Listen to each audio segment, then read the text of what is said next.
fea alofa a maoni o le alofa e tau I le oti ta alofa I o manatu o le oa e tu I alofa tu e manatu a le amatanga ia upu mau loi mata na e whai mai e le ai se unga o la tā mawhutanga Wa e loa nei leo langa ma ua sui fo I o lo uanganga O nei mau mea na o mana o I ai Ua le lea uma I le ala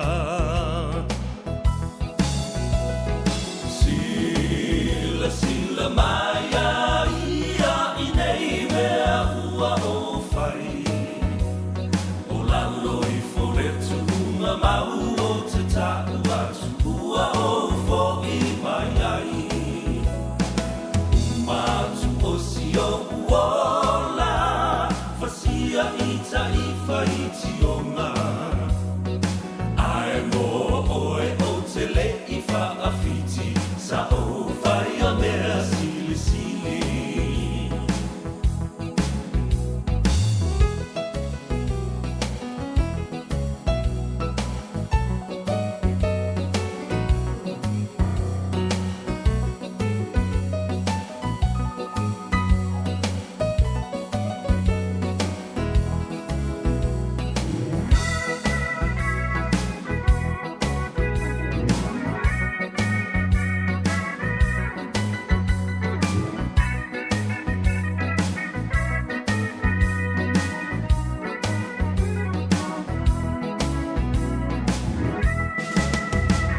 Talia oe e lo ua inga ua mautu le masaninga O a uma o whaitionga Na malo oe I lo ua lofa Whai mai e te whaatau waa Ne ulangia ua tele o tangata Ai o tele I la ngona Sau fitia umai le alofa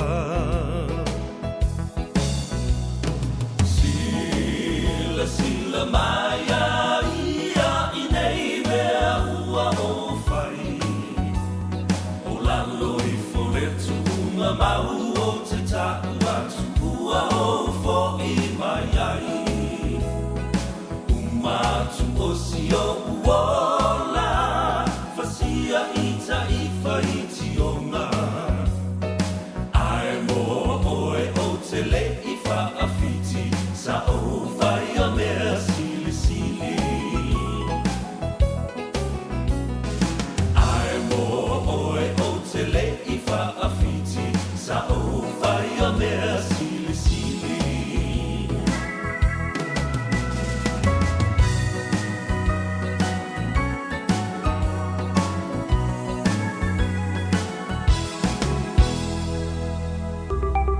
This Anzac weekend, let's keep playing it safe, together. Scan QR codes with Bluetooth tracing turned on, stay home if you're sick, and get a test. Unite against COVID-19. Thinking of a new job? First Security has permanent and casual security roles across Auckland. You'll be paid weekly with full training provided and recognised qualifications, suitable for entry-level and experienced officers. Apply at firstsecurity.co.nz. This Anzac weekend, let's keep playing it safe, together. Scan QR codes with Bluetooth tracing turned on, stay home if you're sick, and get a test. Unite against COVID-19. Radio Samoa, tasilima ivatolu, amu. Radio Samoa. Tasilima ivatolu, amu.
Yo, le na, lo e whafonga le tautua mo oile si whafonga sa mo le radio sa mo lima i watolu a mo I au kilani e New Zealand. Lo iai le ofisa au tū o le unanga ma le tautua i le nei fo I tai au. Whatalofa whabalolo so I fua manuia e le whafonga tāpua I alo tātu. Tano umanatu sa manuia le nama I aso I tūtu ma whaivalo filima sa whianga iei ma le atunu.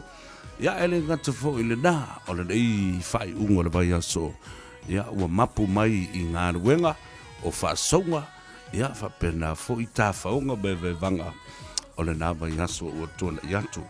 Whaftai leanga le lei o le tātou tapau siri le langi e ui le tēleo le lave tū. Ia ma whalawe lave whetu leni mai le leari tū ma lei tū. Ia ai le ma whai lava na tū la whai lo tātou matai siri. I lo tū seifua mo so mātou ola. Ona whai le upo le atunu. O le alofa o le atua, ua o se tau e lele male lau wha. Ia, malo a fua tai au ua baua, whaftai I le neifo I awa no, mwhai o na tātou toe wheloa iai. Ia, ma te mai lau tau soipua tātou wheloa I pu e o manu, I lumo le nuu. Ia, ai le o pu e o mala I tua o le nuu.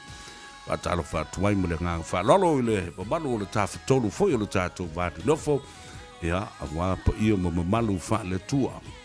Ia, ai le ngātou I lea ono o le āluenga whai pēr lo wha no manu wai.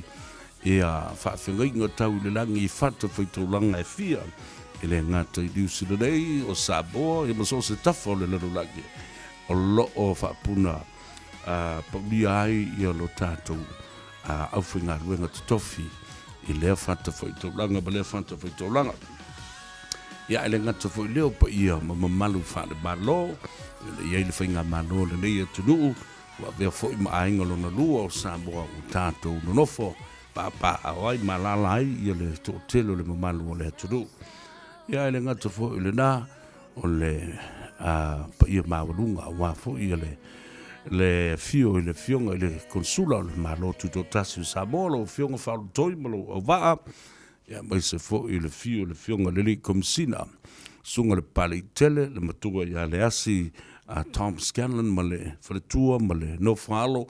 Ia whapea fo I le pa ia maulunga o lona au waa ma le au whinga luenga I le lau mua I Wellington. Whatalo whalo ia tu fo I lau fionga I le Minster o mta uputau tumotu o le Pasifika. Ia le Sui Minster fo I o mta uputau le Whamsinonga. Lau fionga Honourable Tofai Sua William Sio. Alo whaantulu tātou pole Columbia lau fionga. Men se fo I tama whanau le tunu o lau tongi I tofi. O le whinga malo New Zealand. Tionga te mai tai pānemia Honourable, the Right Honourable Jacinta Ardern. Ia malana fo I cabinet ma le pānemene o le nei tunu. Ia male tātou fo I tunu upele I Samoa. A o tau su e se whainga malo. Ia, maono te tai o lo whaafonga mai. Ta lo whaatulu tātou por kalame. Ia, ma le unanga fo I le nei vaenga o le tutua. O le si ufonga o Samoa. Ia, ma le tātou por kalame. Sa vea ma le tānou ava. Ia, ai le tu ai. Whaatalo whaatulu. Pa ia mawalunga. I ni tau au talaina le whau o mana ia wao le ngafa a lori I o so o I Samoa. Ia, wātama ma ainga fōi matama. Ia, whapea fōi le usoga I atu mua ma pule. O I tu au mana tau ainga le taima le wā o fonti. O tama le manu o tele ma tō o le whale ula. Sa ole masale o mua ma le lau niu na sailua. Ia, whapea fōi. Ia le tāpua inga I le whale ngafuru. Ia, whapea fōi le la au nā motasi. Ia, ma le nofa ma pū. Ia, te oe tutuila ma manua. O le tu mua ale motu. O le ua awhatonu lava le tu la se fulu manelua. Ia, malo whaftai. Nitsi whaato mo fule awa noe whafonga mai nei por kalabe. Ia, o le tāno awa. E nae puai ia masufi e le tō whale tunu. O mea le lei ato ma mea whale le lei. E a mai a watu e whapena lava ia le tūlanga o le tātou whasoi le so lau tō o auna masani ia o sa vepe star tā male langi sa yuli le mare tua leulua I li E.L. Harrington tu mun vautanga lo matua muri talo la vea Tātou mafuta mautou se ia pa ia fo I nai I tūlā. Whaasifo ai le la. Ona tātou tau mai fo. Le whatalo whatulunga leo penga te whailangi. Le ngata le tātou Facebook page. Ia whapea fo le YouTube channel. Ma so o se ala leo. Ma vaenga lo mwhai na upenga te whailangi lo mwhai na whaafonga mai le tunu. Whatalo whatu whaapitoa lava. Na ia upa anga to tino pele lo mafu whau. Nei te bau tina matutua le tunu. Whai o mau fo I ngase. Mauta malawa, ia po o mauta ngase. Ia ale o le nā fo I o whale o tangata matutua. Whaatalo whaatulu tātou por kalame ia te oe. Alo le soi fōma ria le nei tai au. Awa mua le tua. Ia, se teimi tau te se ipu tau mafa se awa whaafonga le atunu. Ia, ma tātou whaasoa fo I se teimi o mua mai. Ia, a wā fo I ni mata upo la folosia. E lo mamea. Ia, a wā fo I lo whina ngalo whaifa. Ia, e whape nā. Ia, le tātou whaasoa I le so.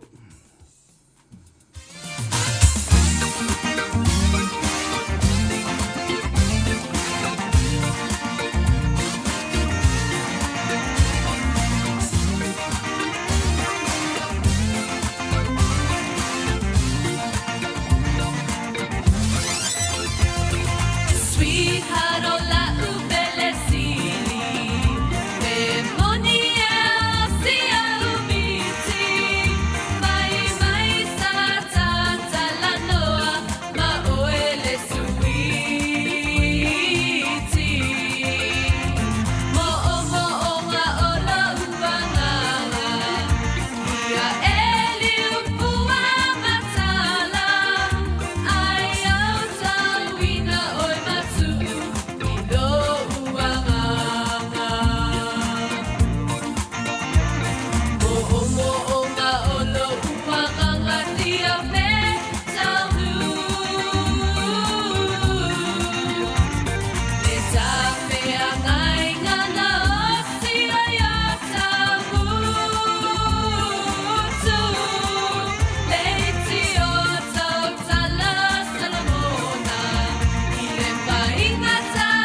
Pa fifionga su fifiloi o le nei fo I au uli o le astona I na ua toi lua sfuma tolu minute o na tā lea o le I tu la e tasi. Fa balulu atu le mous tātou sota inga ma le fionga I le pule o le tātou falta vale le G Mana Wholesale Autos I le nei fo I au uli.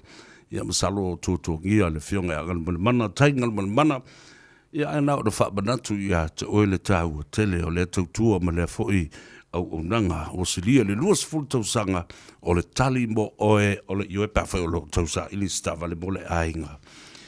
Ile nei fo I vai tau o le tausanga manatua a whiade le luas full le valu Atkinson Avenue I na yo tahohu ia le o le na fo I ia mala au le latu telefoni lua fitu ono iva lua fitu ono iva po le lua fitu o fa o lua fitu o fa o lua fitu so se teimi mana o biele so swadi siringia ia le G Mana Wholesale Autos o le tali o le ioe mo oe. Fatalo fatu ilunga o le tātou upenga te whailangi ruta mangele ia whapea foi whaatonu tuli ia o lo whangia vai whale ma utu umalo o mafuta mai ain. Ia whapea nā foi le tātou apio fōlinga male YouTube channel. Ia le nā, le nā foi vai aso le bāli o le tō tele takamati.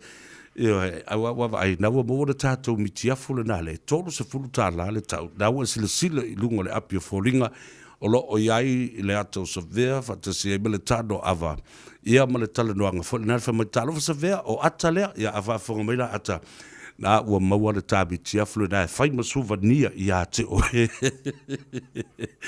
ia ma le mamalu le au whaafonga e mana tua ai le nei whainga pā lota matautia Oka ele ngata ele umio na tātou whaatalitali. Le awa umale ta iluas fulma le lima sui whai pule o le itua le HRPP whapena fo male fast po le whaatuatua I le atua sa mo watasi. Ia le wata iluas fulma le ono. E hata tali manisi o whaamsinonga. Ia e peo na iei le mata upu o le sui whaapopo o ala taua sifo. Le fionga ia ali manu o le o tutusa I nei ia whainu mera. Ia sa uvala au I le fionga le li kumsina o whainga panota sa boa whai malo matumua Matthew le Masio pe maua se amanoa le maua se amanoa e tala noa I fo I ma le fionga le li kumsina e tusa male mata upu ia ma le seini whaato pe tope ai o le fionga le au malu o le malo I le po ia ai whaido I le tai au ia le tūlanga ua iai, ia le swinga o whainumera o palota, ia e mwese o sui wha popo. Watalo fatu a inga whiite, ia whapea fōi dai ata upfio sa ngaunga, ma lole sui fumria. O le mea lai tau na whai e tātou, o le toa fi malie. Ia he toa fi malie le tātou o tunu au al popole, e whasino le tua e ala le tū la fono, ia se whainga malo. A whaila tātou talatonu e tofi mai ngā se whainga malo. A wā o I la uwa vai e se teimi ana tātou talanoa le ma whaso le betau pula nei. E le ma whai, o na tuu mamaina e tūla epa le ma tau pula nei. Ma ia talia ina se tūlanga o se whai unga e malolo ai le tua le chapipi. Ia mana tua le leile mele na a whai nei e se ere ia tūla epa mele vanga whai le chapipi. E whai ma I tue a ngai le malo. E lo utal tanunga mo maututu mai o psa sao leo te batuai dei. E le to e lava le malosi o le to ina e tua ilunga mo le si lima tausanga e a ngai le whai ngā malo fia me ma la uli ma le itu o le fast. E le to e moso na malosi ma ato toa e tu ma yei teimi uma. E pe ona iai I le fast fulu tausanga wa tuna I atu. Ua na o tuila e pā, malana, ma so se teime tula I mai ai. E wha aui la vea, wha amana malama, wha sao ma wha pula. O le talitonunga le na o lo iai u matua fo le soifua le toina. Na te le toi ngā whatia, le tula I mai a ngaia se malo pe awa whainei e o ina malolo.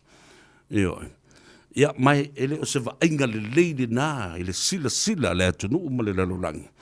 Ele tū I se tū sa te ia le malo, ai whaafua sa ia o na ngausia, ia le sa. ia ona tūle le to ia ma whaasanga mai i le to tele o le isi tū a vea mana tangata la tau te fausia se malo. Ia pe o mo onga ma sa afia fi ngā rofa le nā i le to ina ma se va ainga lau tele i le tūlanga o le whaatinoina o Palota. Ia ma le tūlanga wa iei nei le whaatalitali o le atunuu i whai unga o whaamsinonga. Watalo whatuai ia i la tau o loo mai mō ma sila mai fo i atunuu mamau ma moe o loo manuia o tau toa fi mali pele tai lau tau tapo inga ia whapena fo i ona a watu ai fo i le whautuanga la tau ia i le tātou atunuu. Po o lea, ma lea lava le tali tonunga nei vai tau. Ua utau sila le mea watu lai mai. Ua utau maana malama le mea watu lai mai. Ana whapea iei pēr le whatu tuanga o le tunu. I le HRPP ma le sunga le tule e pā. Se manu tau te sila fōi e malo lava ini no fōa se whāse furu riba. Pe o leo mai uma lava fōi te tonu. Aia, o leo utau sila. Ua sau noa le tunu, ua iai ma te le e se senga i lau tau sila. O le nofo leo, o e ma whaava senga i lau bafo na mafua se anei mea. Ai sea. Ia le na, fisiri a oi, ia te oe, ia ma e malamalama i lava oi, ia te oe ma. Tau a mola no maunga, ma lola sai fua manuia, ia, whatalo whatu tātou por klame, ia te utau. Au se talia, mai oukou. Ma le wha mai. Ia wha pui moa lo. Manuia o tau lo alalam papa au i Melaponi. Wha pe la fo i la tau lo alalam papa au i New South Wales. Ia po o Sydney, po o Brisbane, po Hobart, ia po Tasmania. Ia wha pe la fo i la tau walala i tu sifo. Western Australia in Perth, whatalo whantu tātou Polokalame, nisi wa so sola mala lafi lunga i Darwin. Dere, awale, ingi whara ve lawe whai ngā mkwala lafi e na, whatalo whantu tātou Polokalame. O le tua fine ia ene, o ia vira ma ene, polota i wawa tala whatu tātou Polokalame, wa lola soi fo mwia, wa teile mafuta mai, tala whatu fo, ila au ave pasi, malawa. So, o se whale pas, i coaches, ia wa pia fo, i New Zealand bus, Go bus, o le Eastern Western Alliance bus, ia ma so o se vaenga lavo e company pasi o lo ngā rurua alo ma tama whanau le tunu, tala whatu lo whionga le suafa le malu, ia paipa ma sina lupe, whapea fwoi il siana mana mei a Wharanika, ia mautou lava lo whaia le tautua e peo le eliftelei ngai alapa, le atio, ia whapea fwoi le sunga ia ene polota i vau, malana supokako ia vira, ia malo le suifu manuia, whapea fwoi le whionga le taulangi tofa, a tinae, ia mautou lava o whaatino ina le ngā. Tala whatu fo i le au ave taxi. Ala hol soi fu manuia. Aua kouke momoe lunga rank o le whale ka e ele whale lei ma kau ma mafa. Iang koukoe o mai ei lea.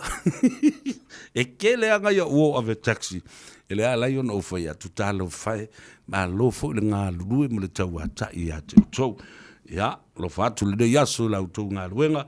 Ia, ma se fo i le au ave lori. O le tofa ia misa to'o. Ia, ma le whaletua ia ili. Ia, ma le ai ngā li i nā. I le pitanu o Avondale. Whatala whatu tātou Polokalame ia te oi. Ia, whapea fo i le ai ngā nei la vaso. Alole, soi fumaduia. Ia, ma auto malawalo fo i fo nā ngā luenga o le ave lori. Ia, ia saunga le mu, uri masau le aso i ngā luenga ono o whātou teia. O tālo whātu i nai te ngata nei o le tātou tunu o lo o ngā lurue. E le ngata o li imta mai tai fo mai, ia e whapena fo i li imta mai tai tausi mai pasi, nurses.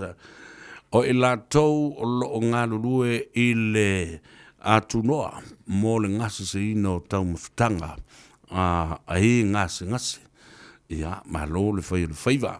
Ia, tu ule meo le so ai, e umanko ai mo mueri a vea me ai a ma. Ia, kelo le lei ali sia wali i ngā lue kai.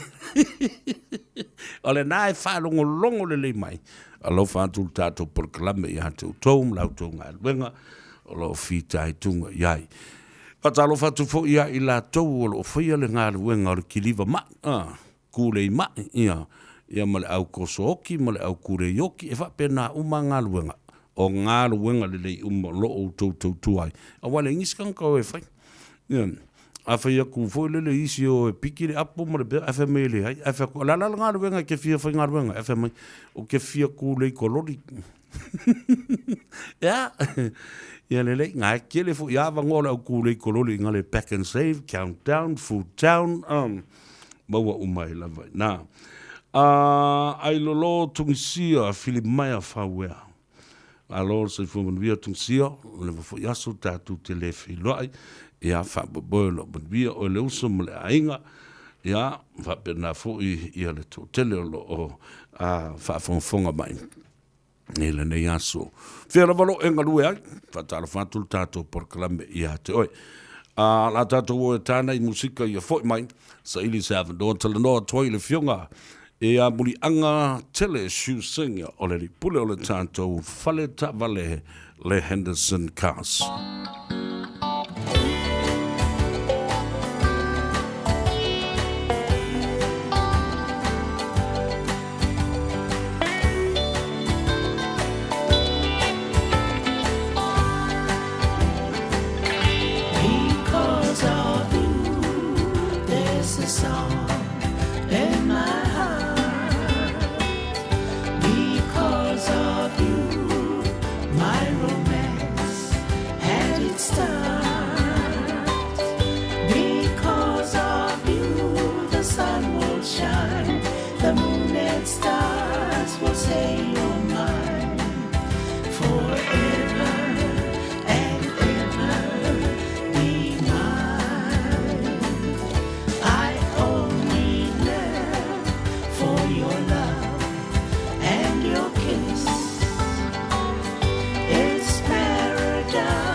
Lena, Silfonga Mantang no Fielina only for the tour and for in the Kinga, will fight Langi for the Forlanga. A while of oil because of you. Allow to let Belta to take the toys full minuto, the Tali to La Tassi. Every Saturday, like you always know, ladies and gentlemen, I have a gentleman too that I always enjoy speaking with him, and it's a pleasure. The one and only Murianga Teleshoe singer, the owner, the big boss of Henderson Cars. Welcome to the show and Talo for Lava. Alola Sifu and Ria. It's likewise. It's always a pleasure talking with you and passing on all the good messages to our people and helping them out to choose a vehicle which is suitable for them at the right price, and if they're looking for finance, at the right repayments, which means affordability, which they can afford to pay quite easily, Savea, at the same time getting value for money. Which will turn into an asset, hopefully, instead of a liability, Savea. Absolutely. You know, those are the two main things that always stands out in my mind, because not only saving money, but also building your assets and also your credit ratings for the future, because nowadays in New Zealand, wherever you go around the world, your credit rating is the future. Isn't that right, Brianna? Finance is one of the most important things here in New Zealand, Savea.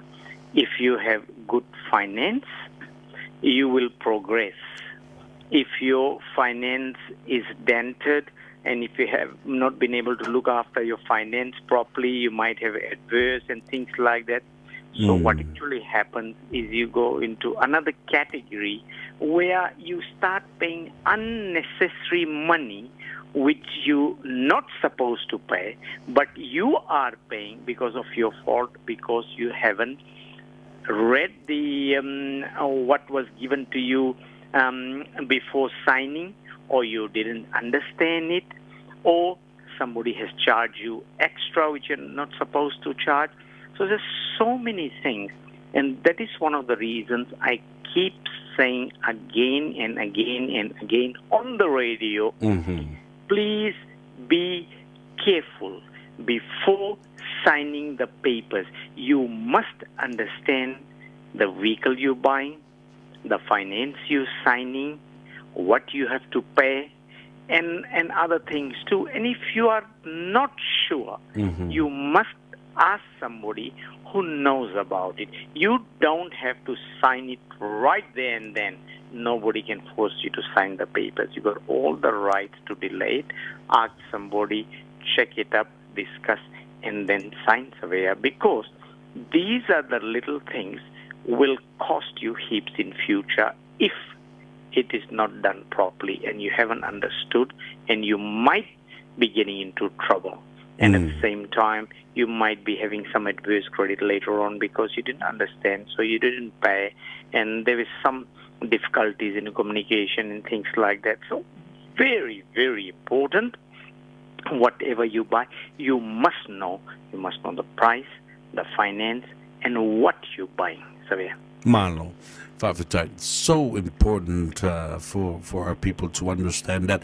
Ile fa foga ba yel tatu to do wa matal no fo le pula le fiona bulianga tele shusing on Henderson Cars esele ta wole dei fa fo tuanga mo tu lalo awa ete sainia se pepa pe afai ete le manino ma ele mal malama le yai awa ye ya unga ma ye inga ete tau na fa mal malama tili ya te oi ai te le sainia tasiale te bit sainia ona lo le wolu osi fia ngainga.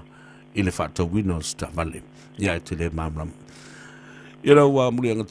so many people has commented and recommended every Saturday that we speak to each other about information about the car industry, and with your experience of over 25 years in the car industry, you know, information is knowledge, and knowledge is power, and that power empowers people to understand before they make those final decisions. Isn't that right?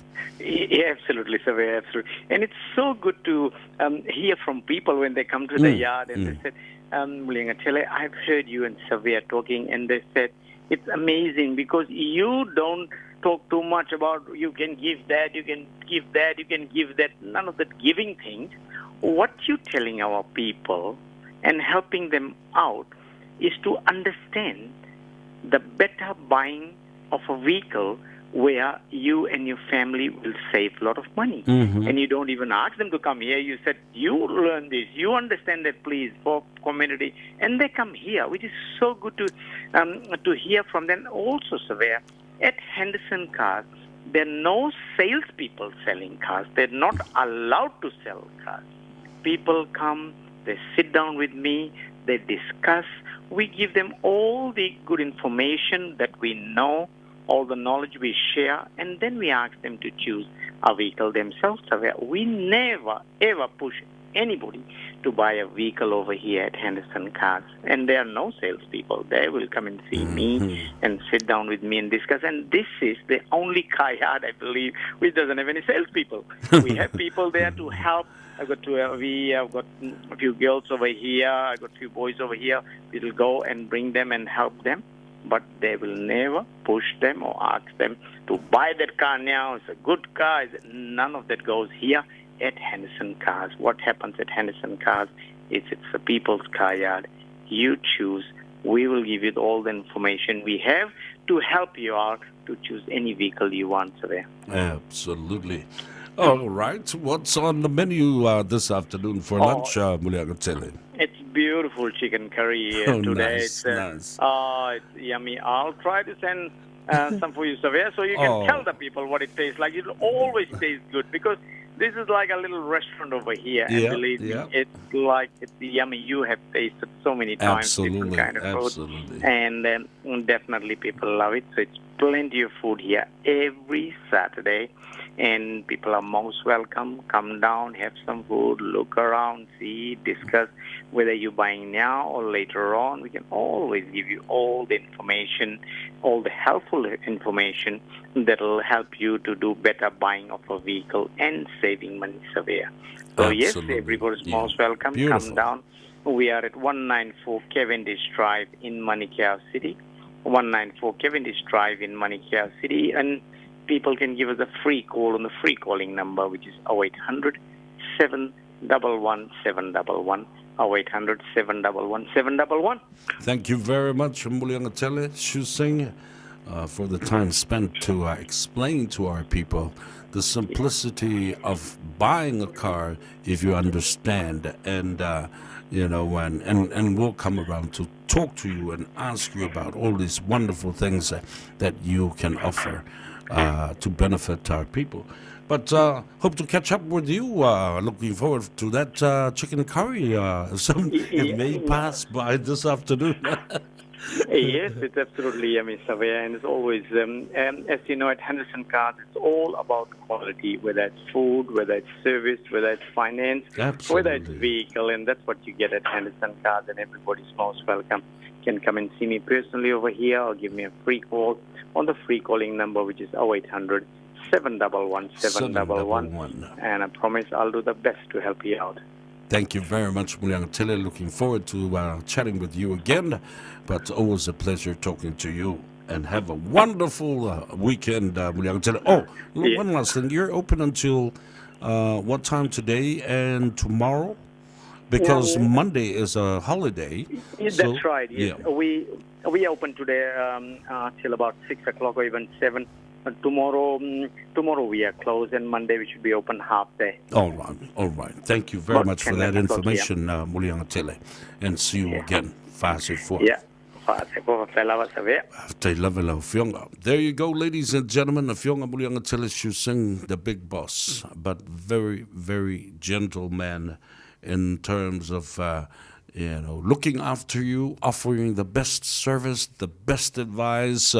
When you make your way to 194 Cavendish Drive in Manukau City. Tasi Vafa Cavendish Drive e Manukau, ale olena, ona vala au le lātou telefoni le se tongi over salau fitu tasi over salau fitu tasi ia fa mai atu le na tal noang foi mo le fionga e le ripule o le tātou whale vale le Henderson Cars e le salau iwa suma fa Cavendish Drive atalo fatu Maria tua ofu i o le tua ofu i fatu whale lau lii Lola sui formanuia fa taile mafuta mai o Tauri tu uina. Fa taro fa tu fo ia Lilia I Helen Hunt Stowers, Faith Tosi, ia fa pe fo I Tahiri tu uina o Lola Sio Mika, ma Lola sui formanuia o ile si vaenga le fele mafuta mai Brisbane I Australia, fa taro fa tu ma Lola sui formanuia. Aloha to all of our friends and families and listeners of Radio Samoa around Hawaii, you know, from Honolulu to the North Shore, Kaneohe, and also to the Schofield Barracks, Haleiwa, Turtle Bay, Alaiwana, and also those who are in Laie, around the Polynesian Cultural Center, as well as the University of Brigham Young University in Laie for the Church of Jesus Christ of Latter-day Saints. All our friends around there at PCC, talo fatul tato porkalame ya te utou suma tua fafine ele telo tu sanga umavai. Ya o ngālu lue foi ma o onga masisiva ma pepese Whaatino ino le tāleni, e whaafifi ai le au turisi, ma le au tataa, ma le au tāwhawhao mai I vaenga ese eso le rang. Whatalo whatu I Maui, alo I ai le ftelenga te vanga tūlanga, ia ma le tausi Aracela, ma le tambo Marvelous, ma le nātou fo I ainga whatalo whatu tātou Porkalambe nā te utou, o e lo alala I Makawao, si o atu I Lahaina. Ia fa talfatul tatu proklame ina I Samoa nofo na I kahului lata le malai valele le ai o Maui. Ia pole motule na o Maui. Talfatul tatu proklame el fasisilanga le tonu mai le tatu proklame le so fasisilanga mai le kalesia katoliko le sangato luka I Flatbush. Tulona lau whaafonga Samoa, ia e fia whaafetai le nei e kalesia, le lango, ma le whasoasani malosi, a nisi o pisi nisi, ia, nisi ne o pisi nisi, ma company, wana tu mawhai o na whaatinoina lana sailinga seleni, o le taumawhtanga o le fiafi po le corporate dinner, I le aso tōna I nei o le so, le po na nei, luas fuma le whao a perila, lua afe, luas fuma le tasi, o nisi nei o company titele o latu langlongoina, major sponsors, Galaxy Child Care, Gateau House, Pacific Easy Money Transfer, ia manisi o company lango iai, o le associate sponsors, o le Talimanao Restaurant and Catering, le sunga le wharetua ia whangasi lata, le Radio Samoa, Sfulima iwa tolu a moi au kilani, mata Vanu Electrical, The Good Man Freight, Sleepwell New Zealand, Markechi Samoa, Pacific 40, o le Fit Family New Zealand, Martin Holters Foundation Trust, Ben's Piano and Furniture Carriers, o le Ivapa Paint and Panel, Best Painting Services, Evelina's Polynesian Food, and Ngalumwana, The Blue Wave Limited, ia leuso ia Martin Anaim, Karas, and Moana Rentals.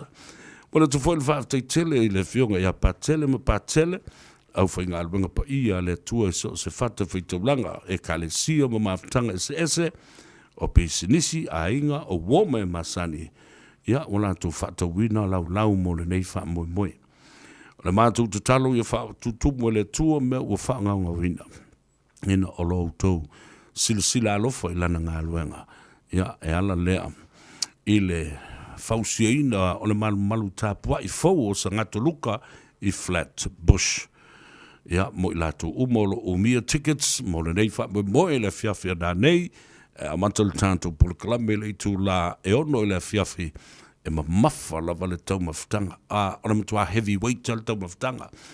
Ia a o whaafifina oe le tātu whaili lau iloa.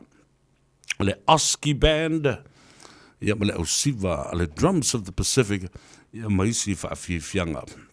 Ua saunia mo le afiafi whaaftitele, whaaftei tu o sainia patele Craig Dunford. O le te maa pule, al matanga alwenga sa ngatu luka, ma le komiti o tāpenanga a le St. Luke's Island Night Corporate Dinner tonight, the 24th, 2021. Yeah. Malo atu lau fionga, nuli anga tele, yeah, pola fitalenga fo I whai malo toa, Alan Stowers, ia malo tau komiti I whaafoe, ia wafo I tāpenanga mo le sa ngā tupe. Ia e wha umai le ngā ruenga o le malu le kalesia katoliko sa ngato luka I potni le fiafia na nei wha manuia le tua. Ia wha malofo ia tautou walau te wha lolongo tu nei. Pe se lau e lau au le masa lau e tutoe. Nion. O le vavele nao o le apo e le to tele o le atunu. O le tau mawhainga le kalesia. Ia mo le malu tapua I o le tua. Radio Samoa. Taslima Ivatolu Amo.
Pe ao o mai pua pua nga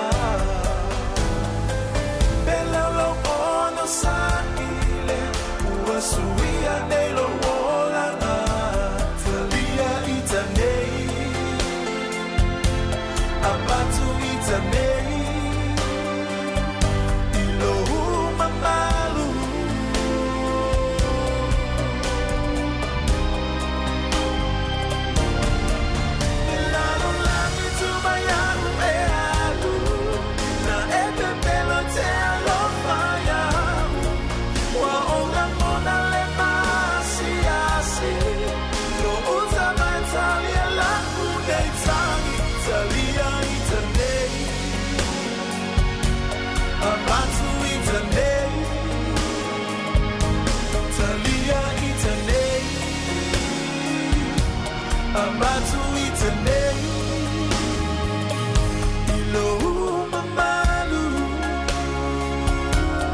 This Anzac weekend, let's keep playing it safe, together. Scan QR codes with Bluetooth tracing turned on, stay home if you're sick, and get a test. Unite against COVID-19. Answers to your COVID-19 vaccine questions. How were the COVID-19 vaccines created both safely and quickly? Creating the COVID-19 vaccines took a global effort. The world united to take on the challenge. But we didn't start from scratch. Similar research was already well underway for similar diseases. As a result, the vaccines could be made faster, while still ensuring they went through all the safety checks.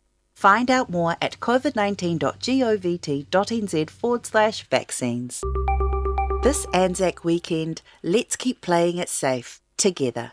Scan QR codes with Bluetooth tracing turned on, stay home if you're sick, and get a test. Unite against COVID-19.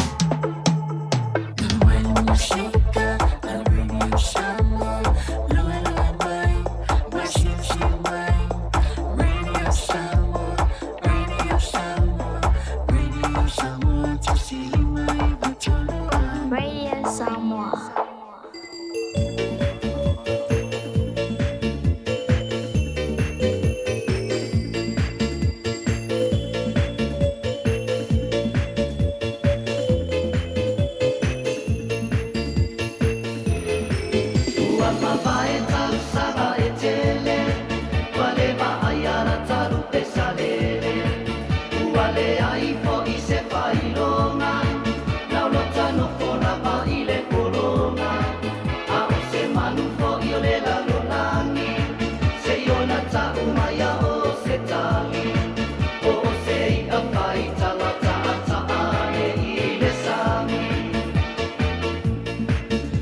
Say a fight,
Le si foga batungo fie ole a sunga taulanga ile dei fo I vaenga le tutua bo si foga samo a musika fa fi fianga sui fi loi fa no fo fi bali ile tulu u yo le tute mo fai va lo fenga yai I le so fa to si baile sunga ya mani ya ole fonga tau body fo le li pule ya Ricky mo le fenga benga le car for you fa fa tu mani ba lo le so vi le tau ia fa tai fo I mole avanoa ia fa fonga le tunu se tali poti le so le tutua ale car for you balon se fo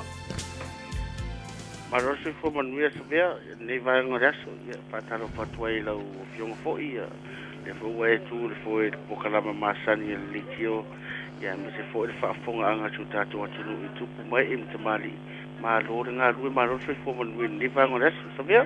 Malo fa tai fa bo lo bia o le uso ya ele mata fo ilea. Ya o le tulanga lo ya ile tutua mania le sulu matungo fio o ave o le lai le nei fo ya woli o la se va ngalo tele o lo ya le tatou le tatou fa le tavale le so ya me se fo le va ya so to da ya tunei. Ia whawhitai sa via, i o si fia fo e tātou atu no ure, le no fuanga ma le tūranga o lo i eile tātou au nanga.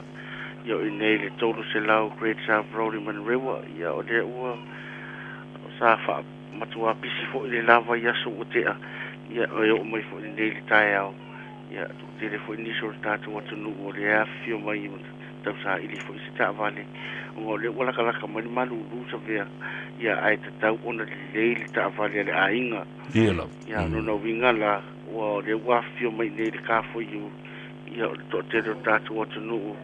Ia o le watu mata avale fau nei wai manatua.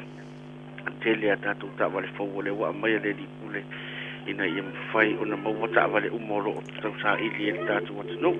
Whai ngofia na apalai lau ta avale. Ia pa fa pia te afio mai mampepa.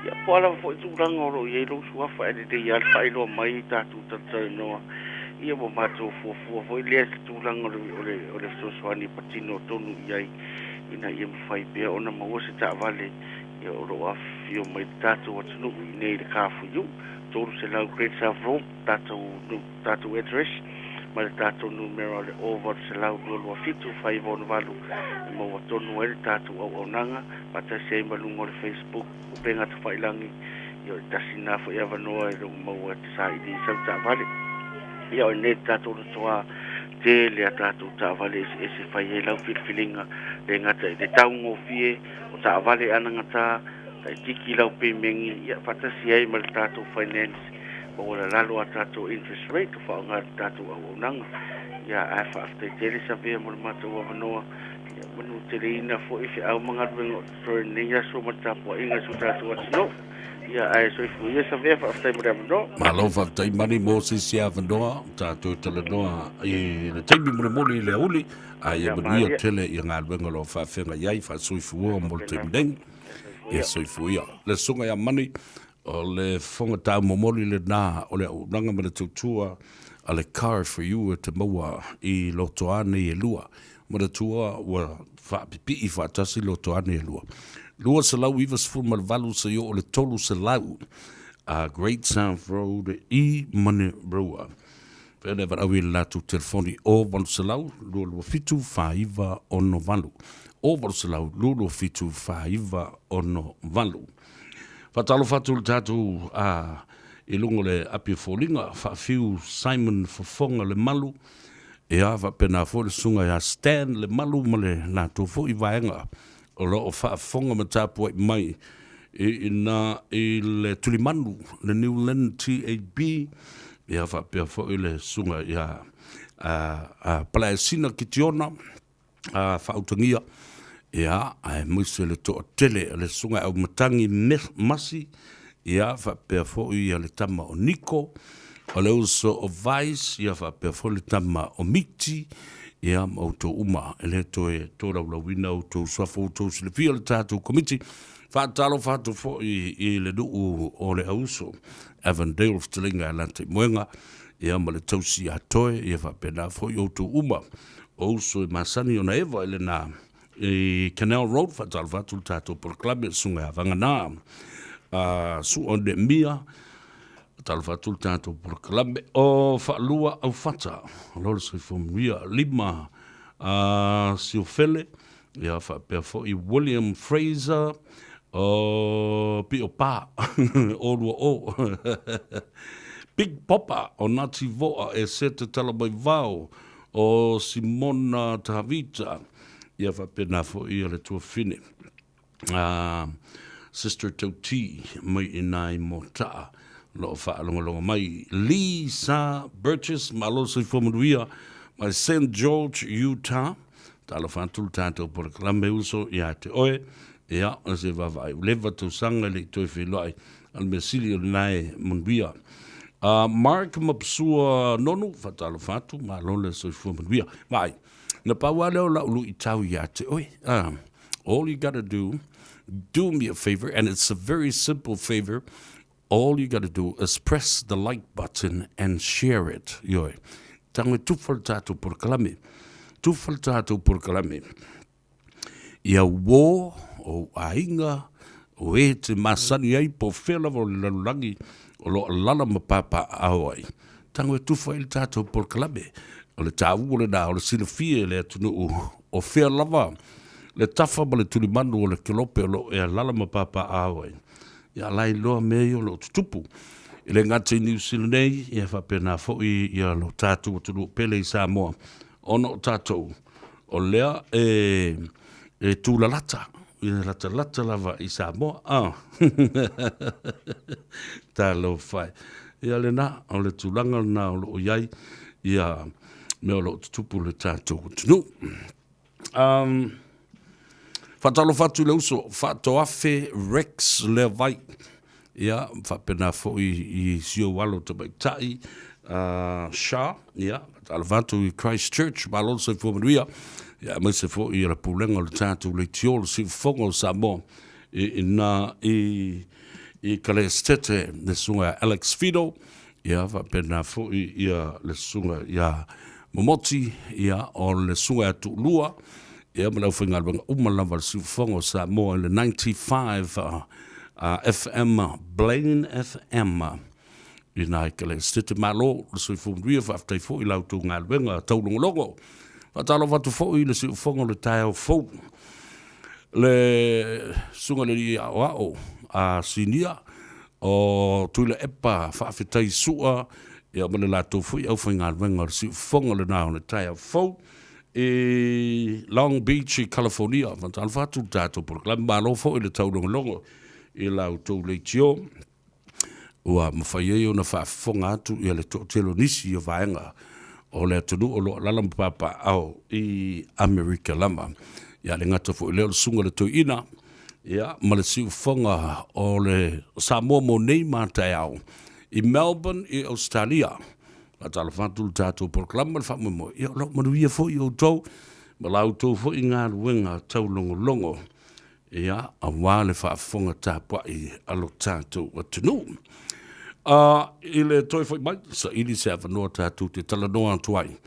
I le sunga ia tongisia. Mere tātou whalata wale le Omega Cars.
Update. Australia is on the edge after Perth has plunged into a 3-day lockdown. It comes 5 days after quarantine-free travel between New Zealand and Australia began.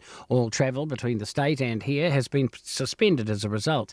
Sky News' Emily Evans says contact tracers are working to find and test all close contacts of the case. Testing centres right across the city have been expanded and extended their opening hours as well to pretty much prepare for what could be a mass testing regime over the next couple of days.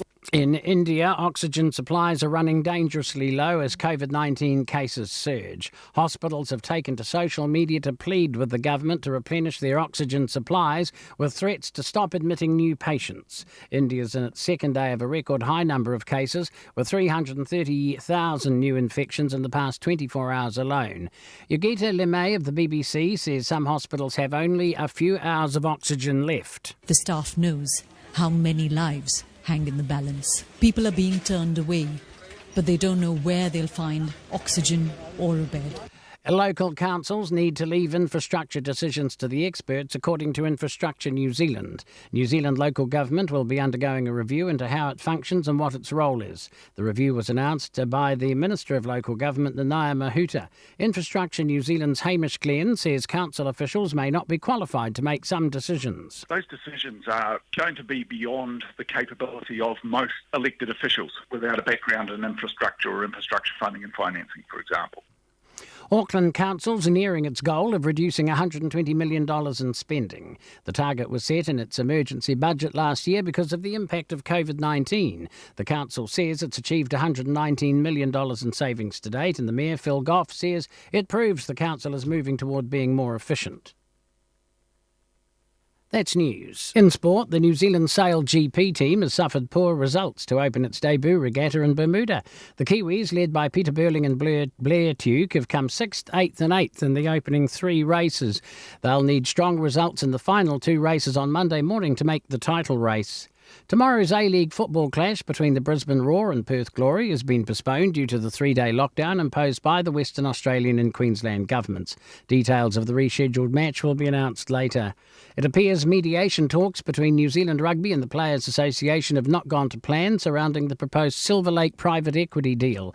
The parties are understood to be no closer in their opposing views on the divisive prospect of selling a minority stake to the US technology giants. That's sport. I'm Bruce Russell. Sorry. I'm very long already. I'm the radio Samoa. Easy the man. Radio Samoa. Taslima Ivatomu. Summertime. Ladies looking hot. Shaking up what they got. Elephant with a cat. Come on.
out the road, them got they go. But we have to tell them that they got they what they got. We back, we got the game and have to show me.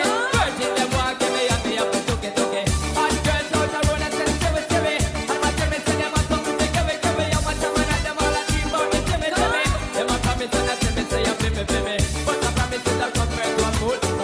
They don't know so that man have to roll the goal. That's when them just sweat them one just like a fool. Just see God we have to carry we a roll.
Lai whafonga pēr le tautua mo oil si whafonga Samoa, le Radio Samoa, lima I watolu a mo I au ki lani nei.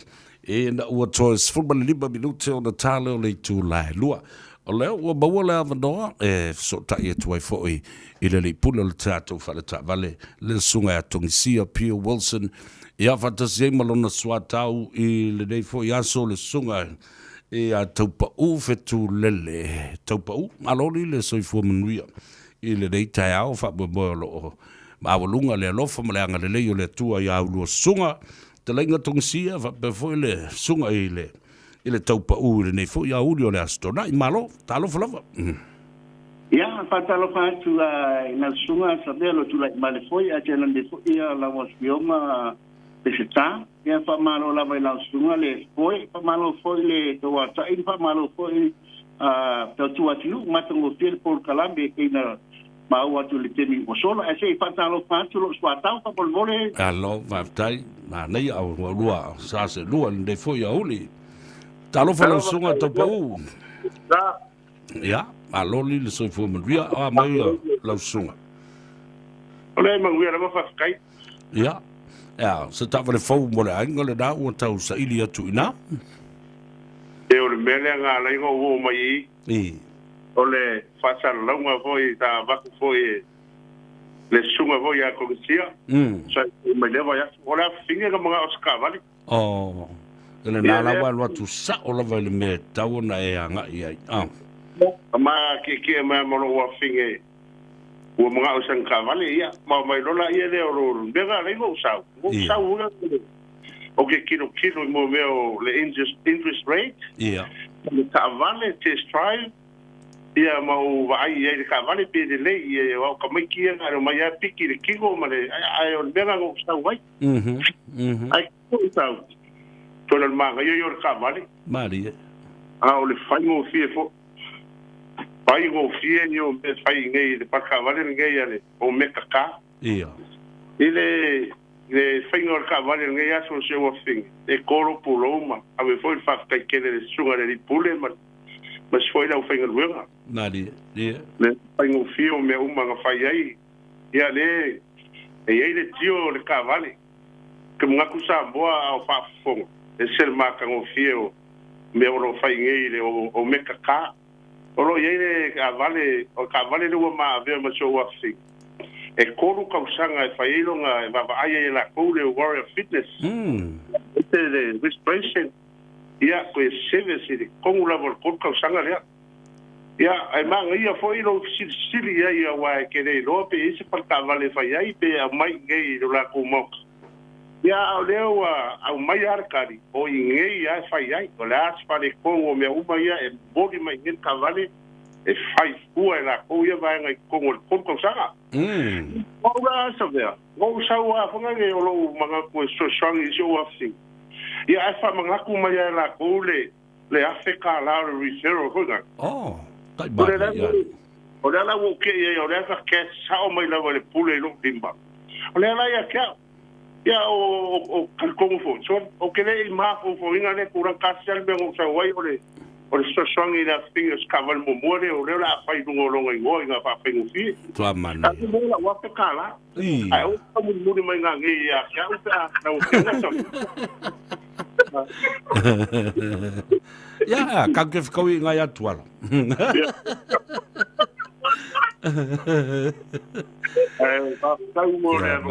Malo, vai tau pa u.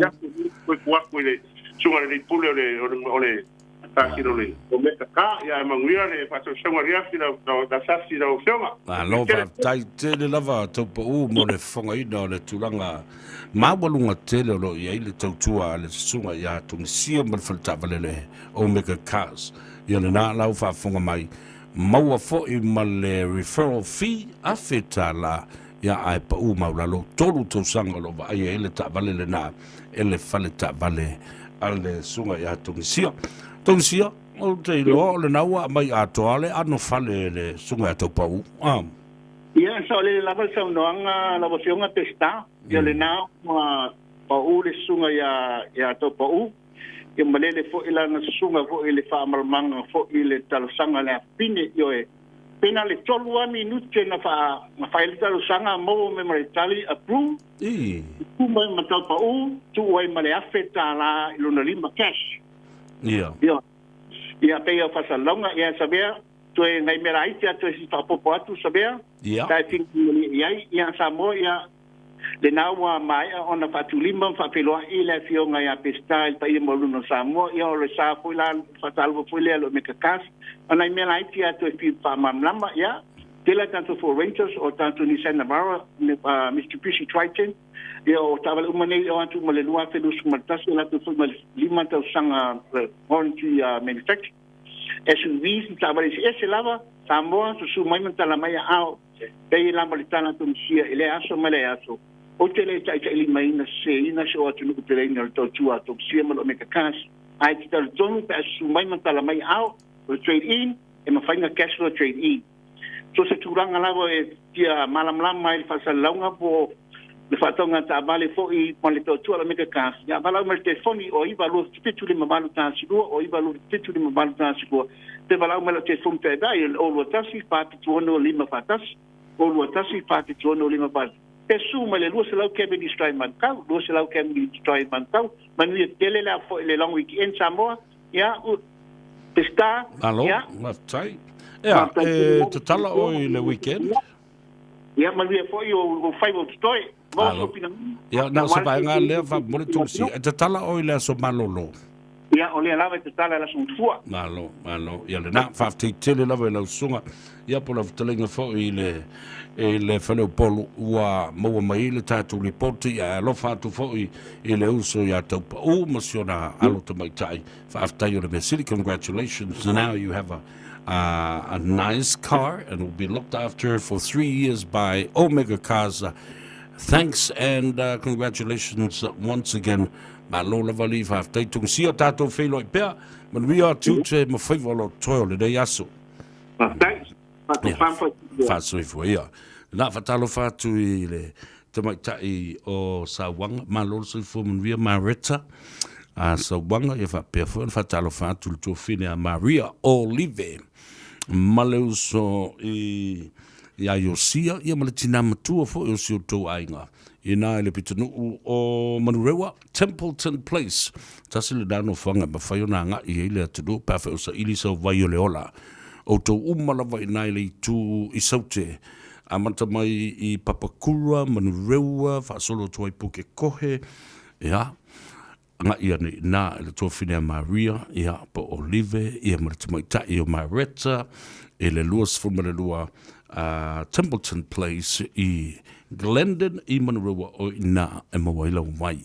Pe atua I atu sa vea mamori lau vai.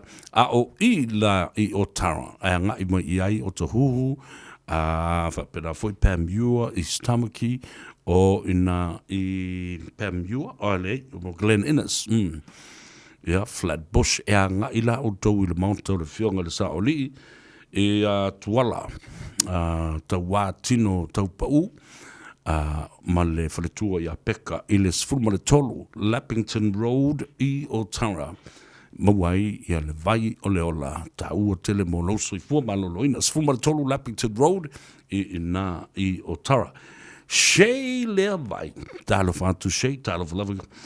Welcome to the show, Shay. Hope you're enjoying the live stream of Radio Samoa with Seville and the Tano of every Saturday. So we say hello to your father too, Fatoafe Rex Levite, and also the Tautua Samoa shop where the Vaiuleola is sold, and down at Christchurch, 14 McCarthy Street in Hunhei, Christchurch. Ele na fatalo fatu foi ile pule le sunga sua fayoso ia mole fatu foi ia malole so fu bia mole funga venga ia te utou fatalo fatu le le fionga le swafa le malu le mamea favor mole fatu ia me sepa ina class tetem le ngali fatalo fatu tanto por lambe fa molo lo so fu la le ia mau ia mai pankeke mo keke pa ai o ia su a foioso bale tautua Samoa a lova tai na yo tatu ai o malava o ia I kales tete fa atu ile fa fonga mai ia so to na e kuri ai ele to tele ia le porka lamel nei se vemo le tano ava a waile ai ma se mea pio e lo tuai o le au fanga au le o mangi runga I talo fai taino ino wa ai o le mai mongo le taimi tali e tuai atu tau ro foi le mau le tatu porka lame e lua loa vale e ona le mana ia la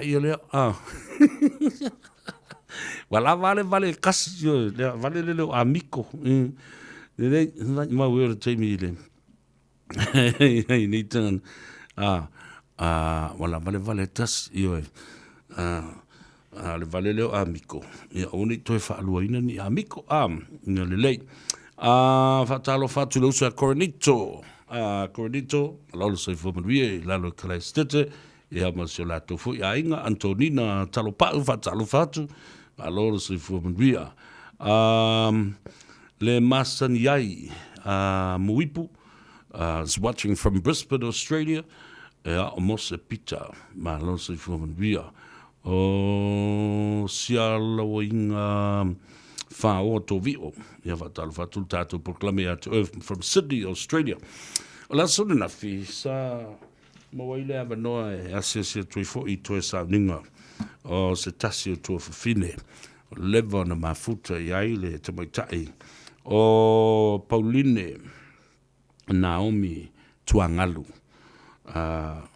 wala au fo ile tu am fa mana vanga wenga le tu fine la so na fi na mo foi mo leva no fe lo ile to tele o nisio o paanga tutino o wo sa mafuta ya onga o wo sa mafuta I ta'alonga o nisi wo sa mafuta ile fele tupe fatalo fatu le Avei Brothers le fionga ya preai koki Avei ia pena fele uso ya ropi Avei ia manai o lanto fu ia inga o le tangata na te ila wa aina o whelo ia le tabu tuai o le manu Samoa sa tau tua fo I le Maroons le telo tau sanga o mawai alo alala nei Sydney ana fo I mai ono o le toe sauninga o le tua whine a Paulina Nafi Ulrika alo sai fo manuia Ulrika ia fa moe mo sa avano e whilo ai le toe te liu I le uto I Sydney e au se talia talo fatu tato por klame ya oe ia ma mori tu foi fa me singa ma fananga ile pa ia ma lungo tato ainga wo me masani o le fanau o uso matuangane ya o ainga o paolo mangafa ya awa ia le afio foi o swafa o tamalo sina se mu tafa ma tu le funga fa pe foi le fionga le to mo latai ma malu ile fa le tolu ya fa pe foi ia le foi fale o salvanasi i lo tato nu mo le afio anga ia pia ya on le fa no nanga i le wala upa ia le tua fine a Pauline ia nena amo fole ava no e felo e tua i nisi le uso a samata nisi nei o i le vo fole matur pito du atoa le i el wato e pio me fale vai bongo le town area atoa e mai a ele kuori e ke le kuori fai a ele kuori ke le qualify amico e ke le kai e qualify langa ke le kuori ia le na talo fai yaso le motiva te mana tua i lava male a lapi mo uso ya so fua patu fai langi le folau o ila le mangafa ia no foi te biti o le town area mo taa mangiangi vai yala whangalii vai lele e o mai uma o apia whasolo tu iute vai vase e no nofo mai nama poto hoi e tasi al whangupia e lingi ea ai o ngā uma ia ina ai manga la e alu e ka milo mai o ngofo ngā i au kuori ia e te tauna e lange mai ki fai folisi piko awa e mawalo ina ia le vangenganga o penga e sau kupe le fasma mor ku ainga penga sau mo se kupe fa ka o kol singi male mo se apa elengi o le me mongia ele mumu morir ku ainga vai sungi e vangere o kuori fa ka wela ko fangpio ia nga lingi ali na ta lo fa ele motiva o le nā vai teimi. Ia na iei nā whanau maile o le upu le nā, o le upu o le tau o le fee o le ngatai whale, ma le fee o le lau ele. O fea rawa lalta ngatai whai ngā luenga, ma tau ieisi nā tupe maua fo i lana tanga. Ia e pipi e ia fee au taf e te longo fia fee a whaatonu tua o le me te whai e ta mo el fee ia e pipi i mau ale si fee e lautanga pipi i le si fee e lau pakua e sa whari ruma e whaasara vei o e isi fee ia lena a pero whaatua ia i lala swing o vai temine i lau fo i atu i Samoa o fee la ia na whapena na taupe so le, wo, su e ngā ruenga, o whaina ia la tu pisi nisi, tau nuu lai, kama la na. Whe mai, e te whatanga tango loi lau tanga, fo le RSA, po o le ase, me vai, ngā le whatanga tango loi lau tanga, ai wha mai lo ma au fee nasa ia, asu ia taupe upelo papato, mai, whatatsa vea, au te papole, ai le lo lang nang, ai whakanga kango lau kanga, ia se I folo ma atua feena. O leo koe fee ko kele, o isi fee ma kua o pepe, o fufoi I langi folo ngā isi fee. A fee le leila la ingi, ai, kama sa sa o ana. Se lau inga wha o to vi o whatalo whatul tātou por Kalame, ua toi mala sa le vasa moli, malole soi fomun ria. Ia, sa o ila lave fa manu fa mau talise fa nene malolo sei from we are from Sunnyvale in Henderson talafantu yo le tatu por clava talafantu tina ya fauta alolo sei from we fauta male tamo fili ya telinga foi au ya fa talafantu fo I lau fiona tina motua muri anga tele au pa au Dominico a la sela talo fatu tato por clamo fifio mola avno felo e tuai ia te oi ila so de nafi ia o lava te tu se me fai la wali o lo se ma o pau e que fe lolo au pau a o mangu ki ia Ya, vai fare lei lo atto. Ya, lena. Ma dai le tomo ftanga le so nafi fa malo fo I aingina lua. Ya, mo le maau, mo le mirusia. Ya, wa fo I Paolo mangafa. Ma e fai mai I le tua le malo ya male. Wala upa ia le tua file ia Pauline Naomi Tuangalu I le aso ananafi. La tatu wo tale pesele. Ia wafu ia nai o tatu tangata lo ngalului ni si fo ilo ilungole. Ole awala tele fa talo fa tuaim fa malo atu io to favor alo filima olo o fa fenga yai ma o tau le nei vaenga ole aso. 24 hours a day, 7 days a week, Radio Samoa streaming live on www.radiosamoa.co.nz.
Aua ole tu mano e sa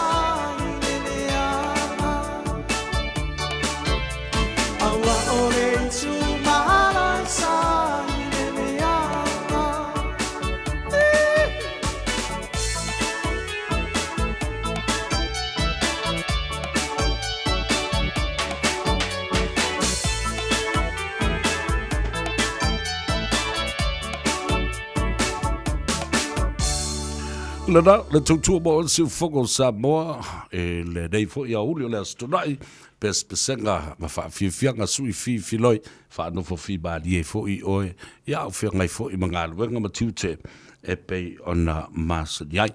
Aso fo ia na nafi, mori atu fo I fa mafanfananga, ia ma fa maisenga fo I ainga, o mai masani, o paolo, mangafa, ia fa pe fo I le ainga li, ia maise le fa nau pele. E na ua tua fo le malo e ma fale la wasi le aso de nafi ia le tina matua ia efo lo leni tele tu sanga lue ai I le ngā luenga le tua e ngata I Samoa I le afio anga o Vaipuna ia e wha pena fo I le leia tunu se I o lava ina malangatu I Australia wha mai ai ma malolori tai ai ia, o mori atui ia wha mai senga fo I le rei aso, ina ua wha tumulia le aso nafi I le mauta wha sau o le fionga ia linga. Ia, o le toe sauringa ia wha pena fo I le lotu wha mawai atuai. I le tina ia efo loleni, ia, masi atu fo le nganga I le sunga ia mose, ia, ma le whanau, ia ma le ainga. A talo fatu ia Suesa Mativa, mai na I Seattle. Ia, sorry, Suesa, e leisela la o le vai o leola, na Seattle, Washington, ai te maua numera, en whanau so taima iai, o lua tasi, lua iwa wha, fitu iwa, lua fitu. Ia, va pena lea on tau mawhai atuai, ia se awala, momoli atuai, ia le vai o leola. La auli se unga, whatalo whatu lo whamalo mai I Seattle, Washington. A tō tele o tātou tangatolo, alalam papa au istete SS o le malo tele o Amerika, e o lava Salt Lake City, Utah, ia whapena foi, I le stete o Alaska, Anchorage, tō tele o tātou ainga, no alalama papa au ai, I le nā. Kim Mills Mamaia, whatalo whatu tātou Paul Kalame, o Falelua, ia whapena foi Vineta Carrican, o Whamanatu Stowers, malole soifumria, atalo whantu tātou proklame lunga o le page le nā ale YouTube channel. Manatua o le tele o lau omi, e whaatupula I ai ma maua lunga le whainu mera, e o ale au vale e omi nā, nei e tele whaangale le tau whainu mera le nā, e maua le tupe sa vea mara tātou le tio, oilo. Tau anga iai, whai mai, ia le na. O lole wa awhasuanga, ma lole soifumanuia, Brisbane, Australia. Whaatalo whawhapitoa tu lama ma whamanuia atu le aso soifua o le uso pele ia te au le fionga ia funga ina, ma iawa Lolani, ia, o lo alala ma papa au I le Gold Coast I Australia. Whamnia tele le tua, I le whamnatuina lo wa soifua, I le nei fo iaso ia angale leile atua ma whaapopo nisi iaso se tele te utua ai le ainga le kalesia ia mai se fo I o le au nanga e pe o na iai le tutua le ai tau malele mai Australia ma tunu I whafo a wau tātou ainga New Zealand fa pena fo I o tātou ainga I Samoa. Happy birthday to you my brother. Funga ina lo lani mai ama manuia tele lo wasu fua lo fatu tātou proklame mo oe ia whapena foi lo tua whina sunga le pali tele te o la te whale Maryland ia male ainga whavale malo soi fōmanuia alo o whavale le fua semi whatal whatu tātou proklame so sene swanky talo for brother malo le soi fōmanuia alo whatu po oe ia whape foi le uso ia ki o le tua whawhine ia Adele ia ma suto fo I ainga ma le tina matua ia Susana Swanky o lo whafonga mai Samoa ia ma o tātou ainga whatalo whatu tātou proklame ia te oe o kopa mane e ni tima ma lo se fumria ia whapena fo mai o le tua sau le o kaile ma mauri le me o le tātou live stream Pine vai fale mai ina Sydney Australia fatalo fatu tele nga vai fale tino ia fa pena fo ia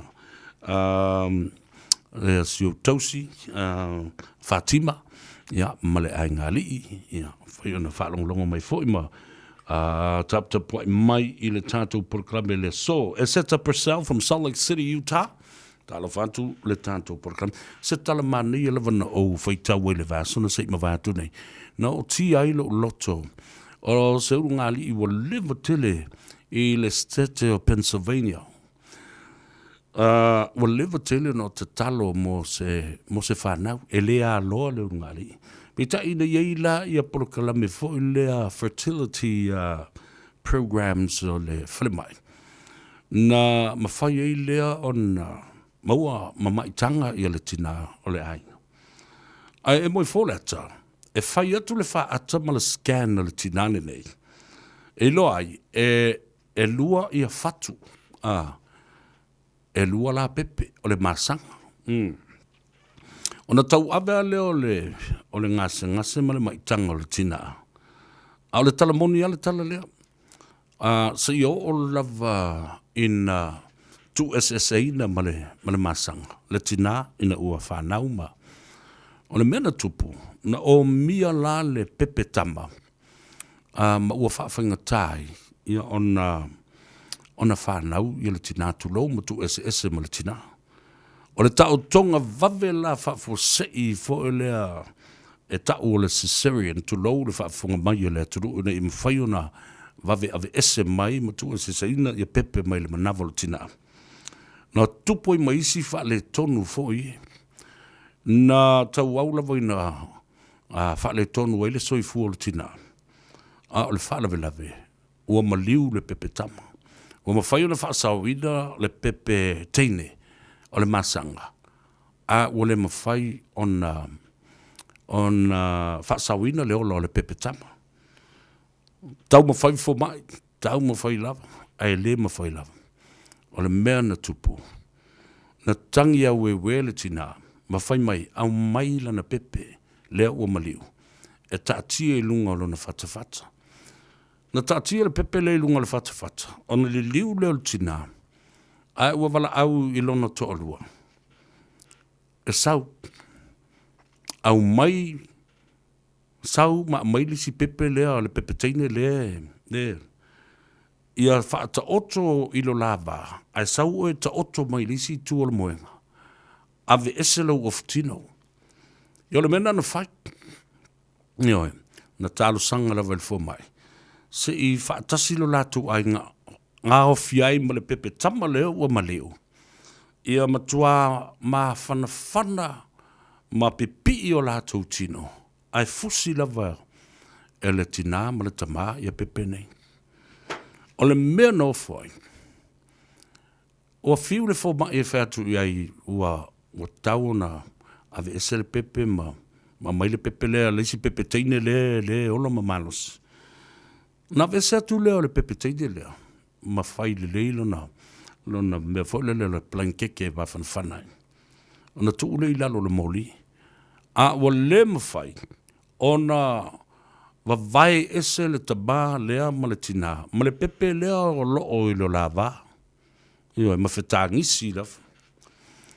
Ina ua tea se mea po se furu lima I le lua se furu bido te. O le mea na tupu. Ua tei le urungali, ma le fo mai le tu. Ua a mata na tangi le pepe lea, ma tu mafo le uoti le pepe lea. Ua tangi ma minoi. Ma mata na peifo le tau manawa e tau to maungu mai le pepe. O se matua I va venga na matua I yofo ai te ngata ma fo mai sa iai tua I. O le mawhana ta ile po le anime ua tupu. Ai o le alofa o le atua. I le leva o talo I le atua e fua I maise pepe. A le ua mai le masanga. Ai oti le si pepe. Ai o se va venga na fai le atua. O le mawhana. O le tina o le tina. Ma le tama. Le ana opo ai le tamaititi le nei lo lava. E amato e tau anau I le atua. A le vesilina na fai atu le tina. Pena mafua sa. Wa vai le fi naunga o le anganga le tangata ma le anganga le atua. Ele masani ona finau va pena tātou ma le fina ngalo le tātou te pausili lang. Le ngalo wenga whaito o tasili nā e ona le mana whaola. Ma le mana e whaatino ai ia vavanga. Eo mai le so, le o tai lima tau sangole. Tai lima tau sangole masanga. Au le lei. Ia ma lo ola ma lo ina. Ia wavela wana nā tala o se tala. Fwele whaatupu manatu lo tātou whaatuatua. I le atua ua tasi. Nā te whaia mea silisili. Pe a whai tātou te whina upea. I se tu langa le lei. Te au wio mtua i o langona le ngang whaaftai i le tamai le lang. I lo nā lofa ma le tali ane.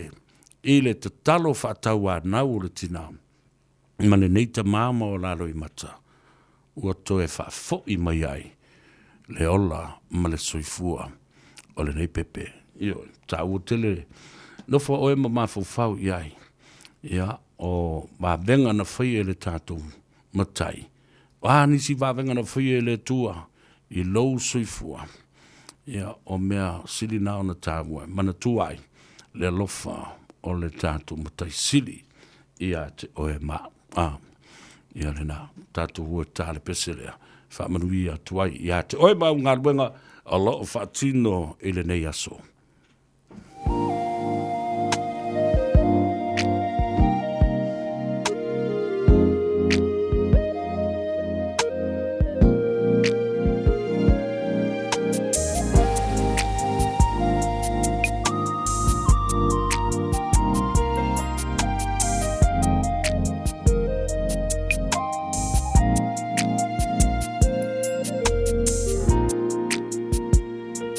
Bless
Da, leo fai pers io vai vi io la oi. E no for tup poi fa va mai a tuoi fo ile si vai ngale na tanto por klame.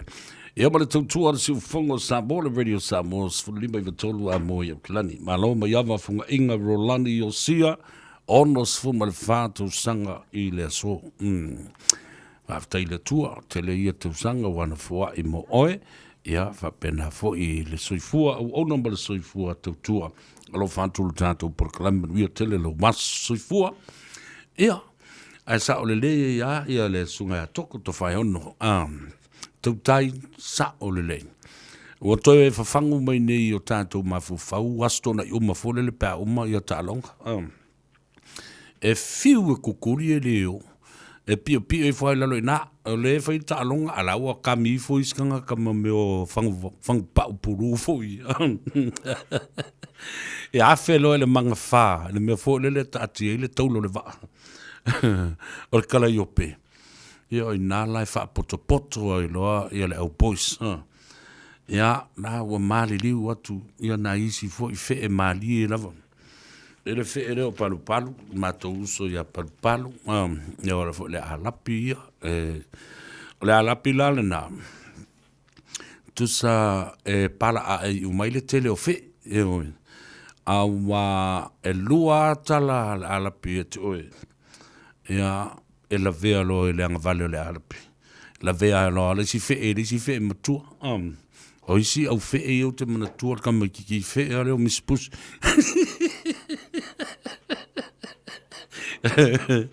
si fe na ngalo mo tua to tele o la kolesia so o fe o I mai fe e meu taxi sole o le si fe o luanga taxi o le si fe o fa lua ile pas o fa pela tal o no kwa manga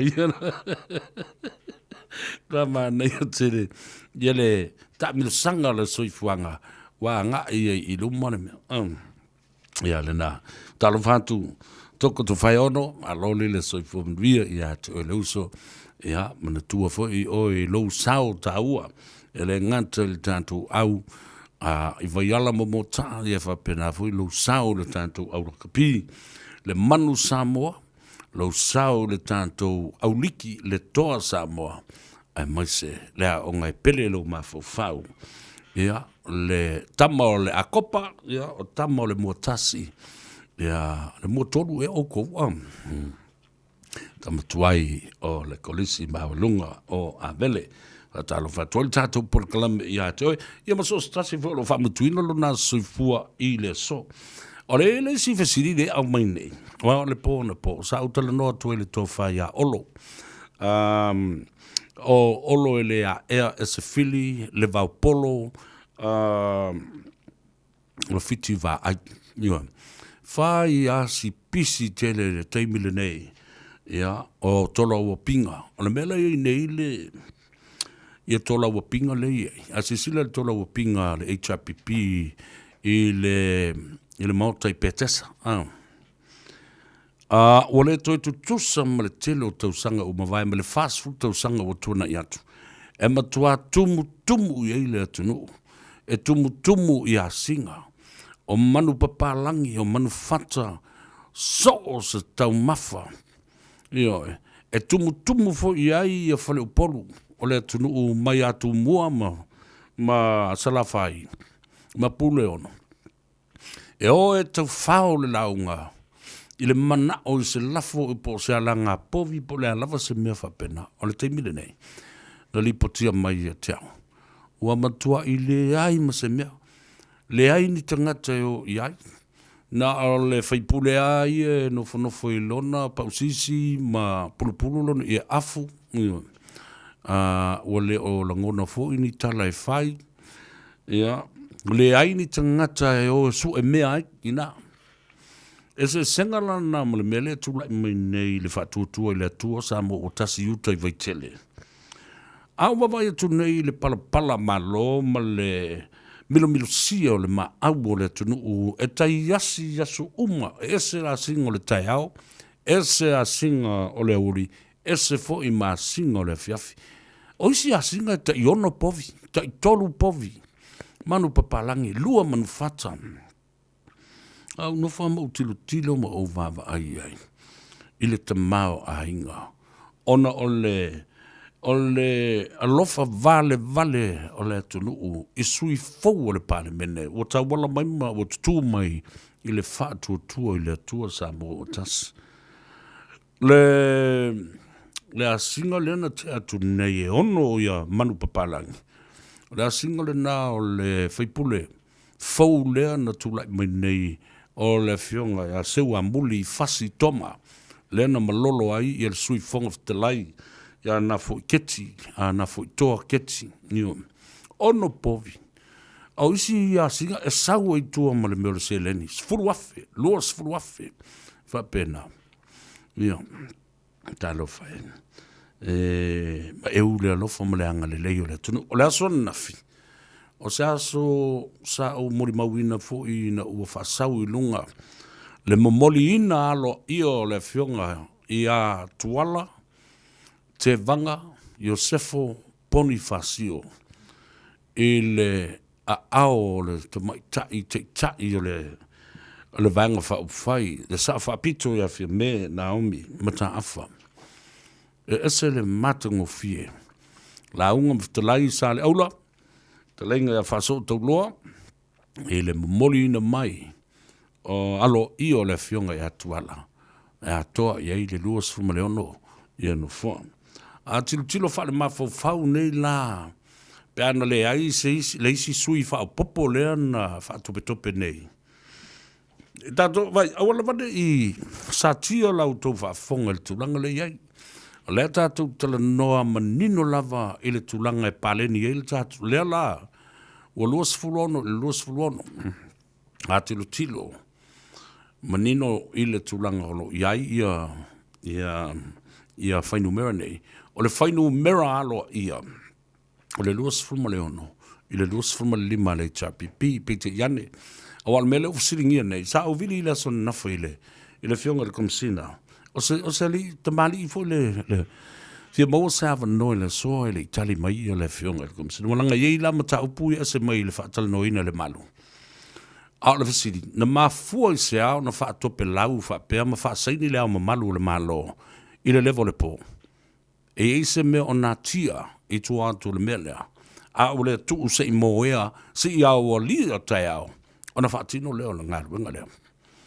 Ia pe o le tasi le nā fasiri o le sifo i vaenga e vavai. E fia fasiri ngia la le fionga le komisino. Pe iei nisi vaenga e te tau o na toi sila ma saai le fafao i le tūlanga o menei mors whātita inga. Whamata o te tau na sui le mea lea o le pre-polling. Po le whaitaunga mua o special votes mai mātutua. Mai la tau e whainga ruenga i le aso le whainga palota. O e malanga e fafo. Mai la tau o lo whatinoina essential services il temi. Awore toi whailoi na mai. Ni pālota whaapitoa, whare pālota nei le pre-polling. Po le urua i awanoa e whaatino i pālota. Tō sei whaitau muri mai mea nā. Langa i ei masa salonga, le mene mantua, asa le whaiwai le asa le masano.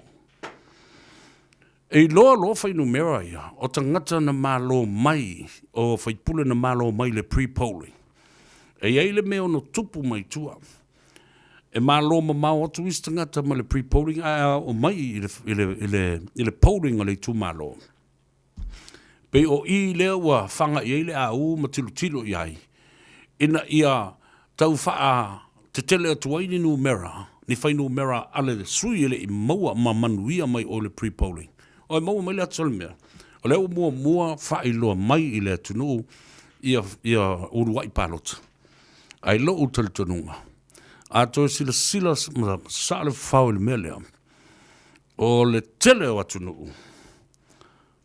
E le ma whai ona lātou whailo ina special votes nei. Se ia mai a le leile whaitaunga. Le whaitaunga o le pālota tele. Po le general election i le asolina. Whātou a whaitau lo leo special votes. Ina ia aua ma tāo fio fia i le melea. O leo umana tātou va ai i whainu mera. I le amatanga. po ai le sui le lead mai ai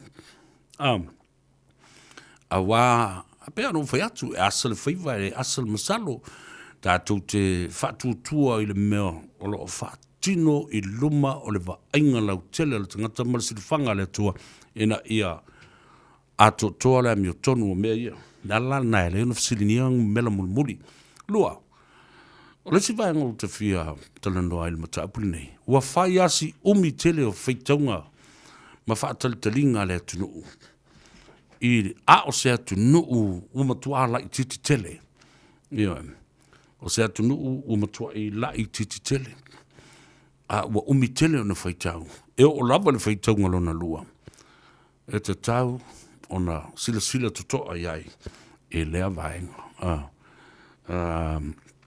mo tasili nā mataupu e pulea se awala le nā mai nei le system mai o South Korea wa te tau la ona vave loa ona faitau ma uma au mai le tali alo ia alo ma le second counting o tele o mana matele le vaenga lea pe mafua se ana umi tele ona whaatali tali i unga o le whainga palota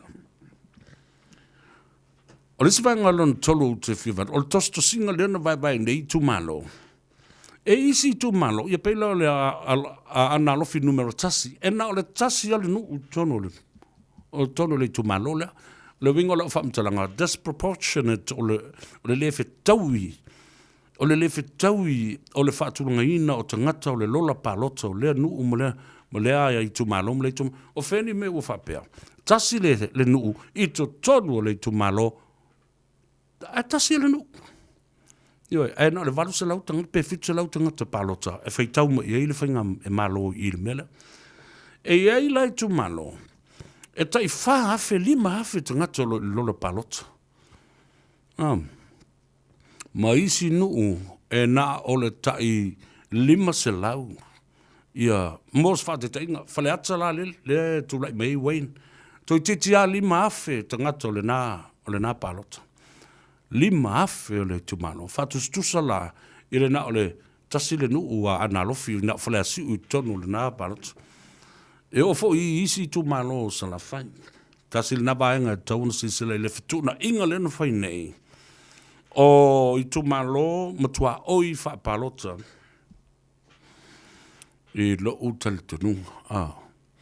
Sa tauna to fituna imsila toa i lea vaenga. O le si vaenga sili un tau, nao nai whaafonga mai lava si e watu pia mwhai atu se langona. Nai no fole o e mawhaafasenga i lo mawhawhawa e le o se mea e te tau ai maa mai ai i atea. Ro whatu whitalia o e pe kau au maa po lea lava pe o au po lea ngai whai. O te lepo po lea tu iai, ai sea. O lo o totongi e iau le te leo no whainumera. Ma o oe foi.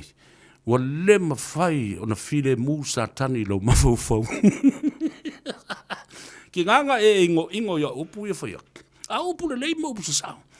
Wa le mawhai lava. E te whia mata pe i whauringo sa vea. Ba e whia whaalongolongo pēa i upu sa vea.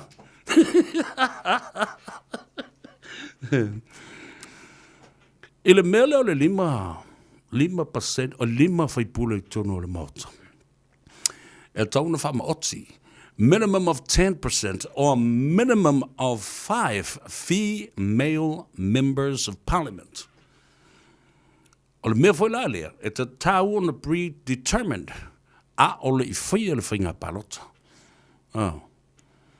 Tau ona to sila mamau iai, pele ua te tau ona whai le selection i le amatanga lava o le whainga palota.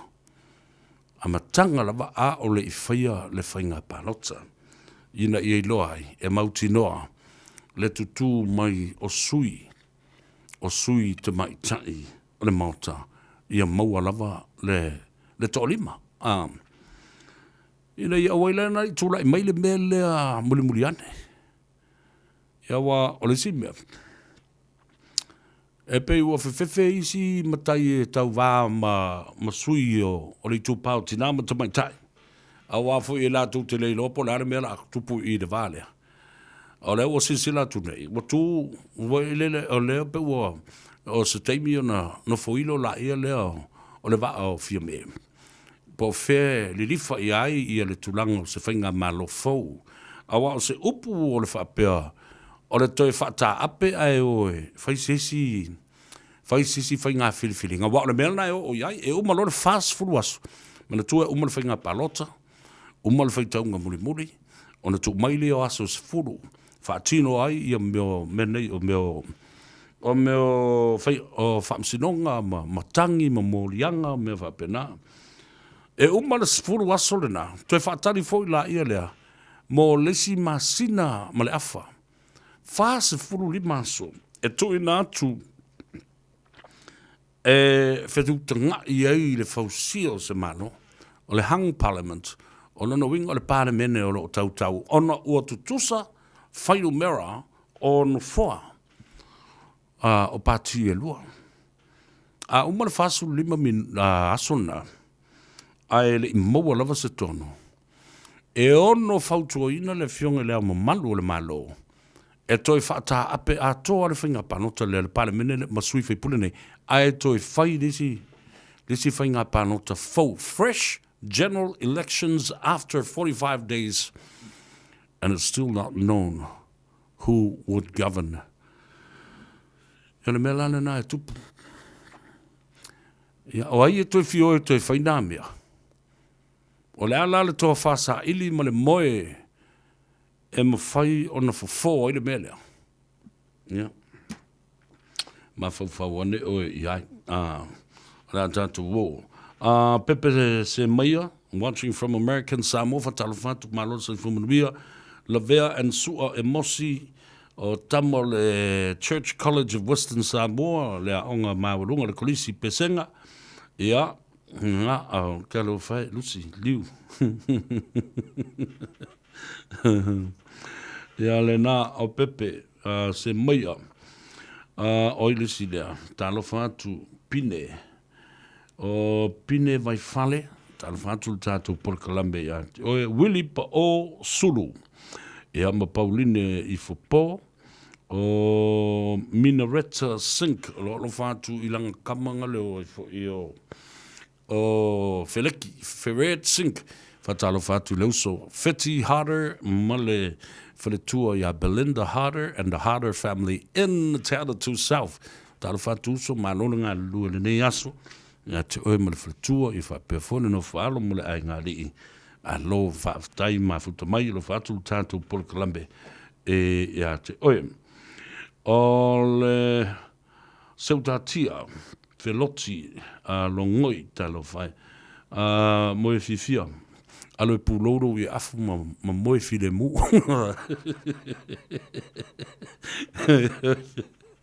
ya na ya la tatu wo e tale pese ya tatu mai loa da talo tatu loina awa ia le tatu faso finangalo fai ya ma la whaalia fo i le tātou o tunu ion. Tau le nā mo oele nei fo i au le. Ina ua toi se 5 minute o na tā leo le tu lai tolu. Le tāno awa masawea pes tā e le nei a so tonai. Tai mana ia au kilani. E piliona li te waina e whaasau ina le tausanga o tea. Whaawitai. Ai whaamalosi mai. O lo uti pēle swawai. I lo tātou i tū malo. Mai te tau ana tū mau pēr tūlanga, o lo whaatapula aina. O lo na winga, e whaasā sprinklers I whanua o a inga. E whaasau le swawai, pe a whaamau le au nguto le whanga au. Ma tautua nā, o lava le whami ino te pei titi fo e te whaamalu wai. E le ai se popole, pe a whai e whaanga te tau le swawai. Mō manatu e whaasau ai swawai. Tangai I le waterforlife.org.nz. This Anzac weekend, let's keep playing it safe. Together. Scan QR codes with Bluetooth tracing turned on, stay home if you're sick, and get a test. Unite against COVID-19.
le na le tutua mo o le siufonga sa mo le radio sa mo su lima i vatolu a mo i au kilani.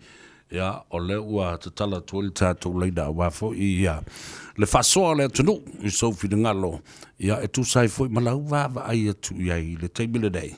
Ia, a o tūlanga tutusa, whaidu mera o le palota ia te au. Toa maali ia le tai. Ma ia ni suinga i lausi le sila malouta le tununga. E ono mawhai ona toi whaale le ia tili ai le tūlanga o whainga palota, whainga filifilinga le atunu. Pe ona o fofola le fala i nisi o whaatei te inga i nai teimi o muri atu. Talo falava marau se whamuria i lau whionga leota, whionga le sa o le ainga sang se.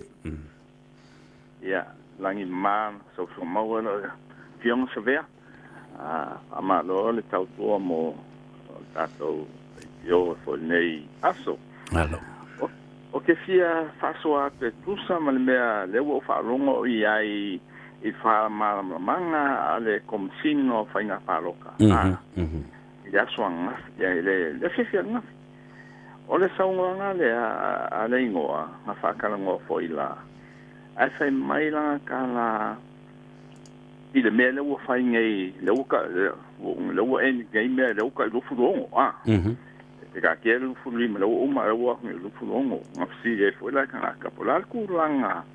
I le kuranga le wakaunko e wha leo ngā inga le tamaitai leanga a wakwe la ko kongo a po ai fo infau kua inga e whapea saunga a leri whapea o le kuranga lea o la menga le ka pai wham singonga e la ko e whamailang whamamamanga ia e sao lea mea ngā masanga whaiai a longa kal kongonga malonga foirangonga whamai sei faonga pialanga longa ma na kula fongo e ngoa ma ka pa fam singonga fa pela la sa le sa a su komsinga o fainga pa pe kala le ngoa o le kulanga le wai ai lai abe pe kong lang kala e fa mai a baku ai fa mai a abe fam singonga fa pe singonga e le ai e le fa nga ia ka ho inga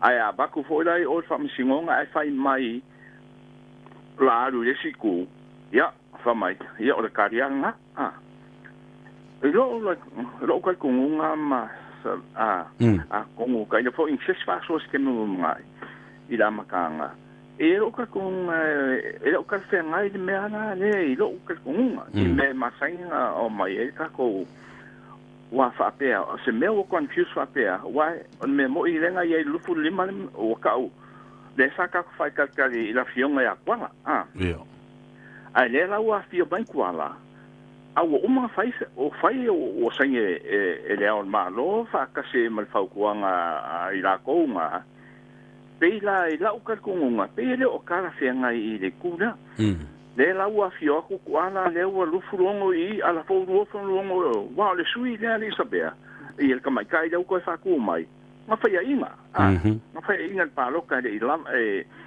le kura mai a fa la anga be sp a fa ka se fio ku kuala ma ma le unga a ke lo wa si la fia I lo wa ngonga a kongo wa si la fia o ri la le siku e le kula fast a le ku le sapipi wala ko dol kuranga ya nga ye kuala nga lang sa ngo mangingo fa kuala la fa kali se pola se finga ngalo lo mai kumaro o le la wa kali mai ya le kumaro le kula mai kuala le wa sa I fast a lo pongo wa va be finga wali la sangue la malo ko mea nga faie o le kala le komsingo fainga paroka o le la ko wa fa yunga la ko kilo ku la fongo o ko yo confuse nga ri sabea ya malo fa o tele I fa logo se fa tel tuanga le filme le komsina ai na o vala au pe no fa tu sa o vala au ia ai le Itali mai le fionga ono mela ne o te fia mal malama fo ia Ele ngata le whaawinga ina o le tula fono lea o le minimum of 10%, po le minimum of 5. A whaila e whaamili ina le lima sui whaipule. I le teimile nei nā lai o na whaile tula fono.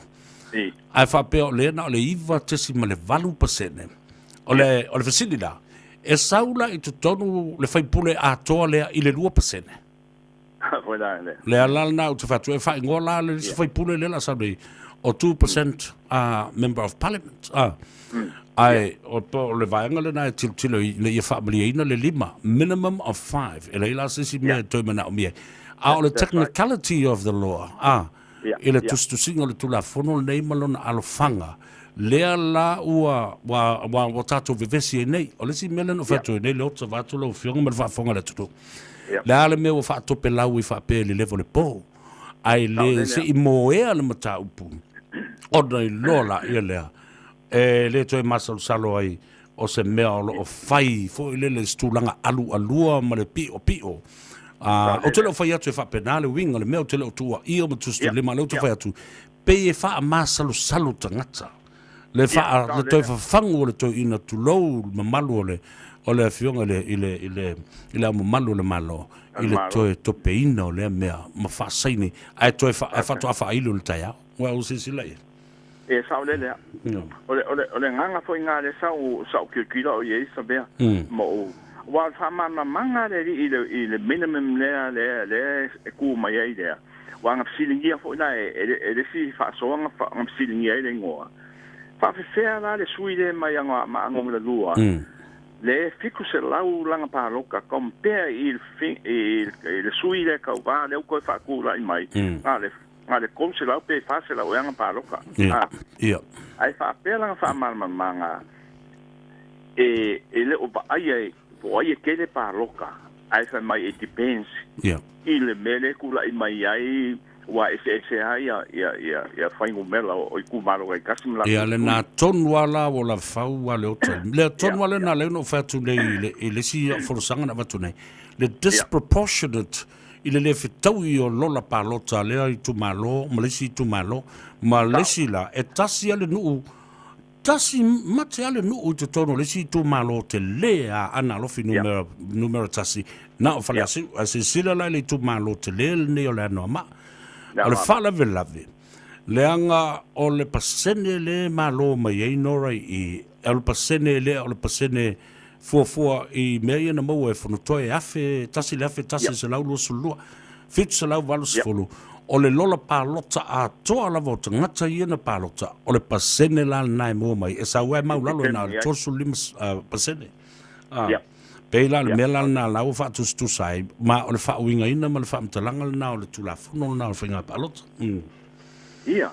E sao le sabea o ka ngumi foi lo ma vo i anga e saunga le a o lang kala muli nga fai mai o le mea o fai la ko le fa pe e fai se le mama fa mai kala kama a saunga kom singo fenga palo fa mai la o ku me ku so la ko ma la manga i ku la fong fa mai la lang kala a vakua ai mai fai uma famisión mai le ai o le ai ai a bak foi fa pe mai famisión wai o la sa o ngamia lo vinga o hang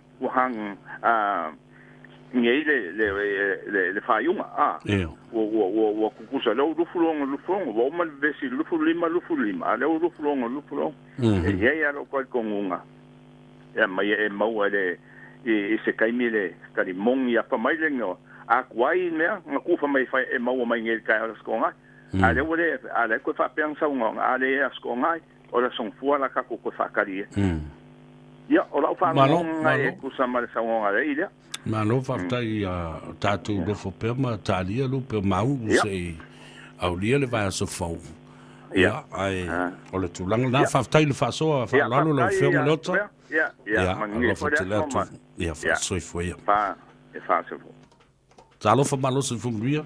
Talo fa savea, malo lava so ifo, malo le. Ngalo malo fa malo, yo le lofi. Talo fa le lofi, malo se fumbria. Talo fa ya.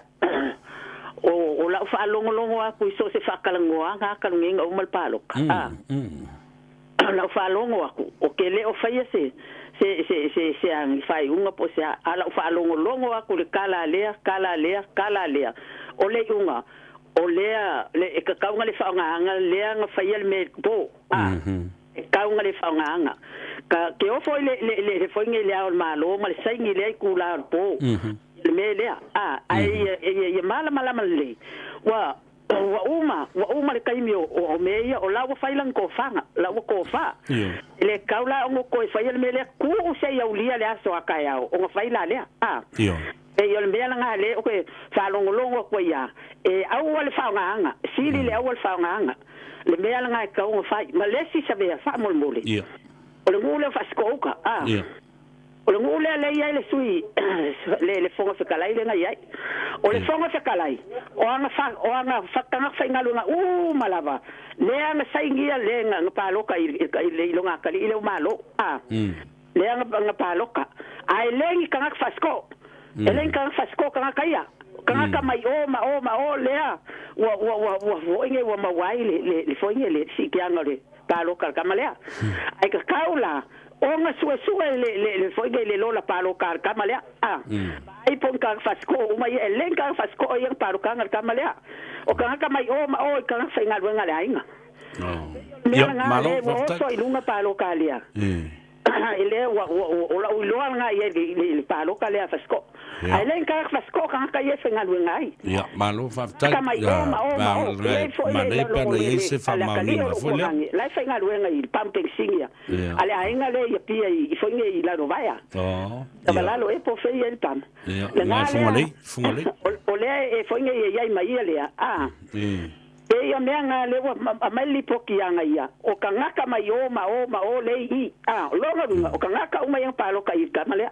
Ia, lea whaina. Whaafitai tele lava mo le whaasoa. E o kala lea e foinga e. Whaafitai le lofi. Kosangi aku. Ai manguia lava nge e fiafi mo nka ulmanga. Ma lo whaafitai mia tele. Ia vai aku au.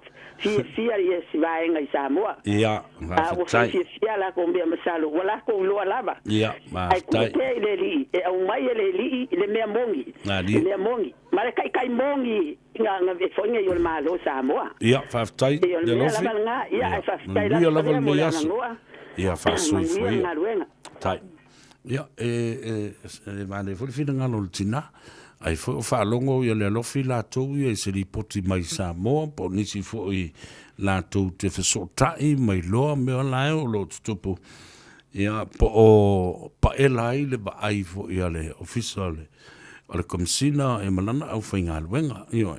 Ai, e te le masalu salonga e tūlai mai. Awa, e le ai ase me, I ale teimi e masalu saloa ia, asale whaiva e le asale masalu, peo le winga le nā, ua utoi fisiringia e nei. Le pui ngā tangata, I le fionga ma le tūlanga ma malu o le au le malo, I ona tiute malona mamalu o le sori o le mauta I le levo le po o le whape ia tu ia o se mea le mingao ia ua tuli ta mo e le taimi aise alona winga o iai se time limitation ia aua nei mo ea le mata upule nei ia o tu tai ua whai ua tasi nā whasiri o le ena ta uana whasiri ai ile fionga ile komisin lando ua fai fa tope lau I fa pea ile level le po ale se tu e moya e se time restriction time limit o le mata upule ani te u ole wa sila I vaenga ese technicality of the law matula fono o le ala vala le loophole ma le red tape me fai ona kolosi e le valea pingi Ja, tala for malo så får man via. Jeg sal på lov soli. Hello. Kalofa. Ja, tala for. O Patrick Awon. Ja, malo Patrick, malo så får man via. Nga si fia fa kangola I fa wa le mere kango fa ngi me cha mo e un foi I follow up fa cha wa. Ja, sa le da. Okay. Ja, sau no Patrick. Ja. Ja.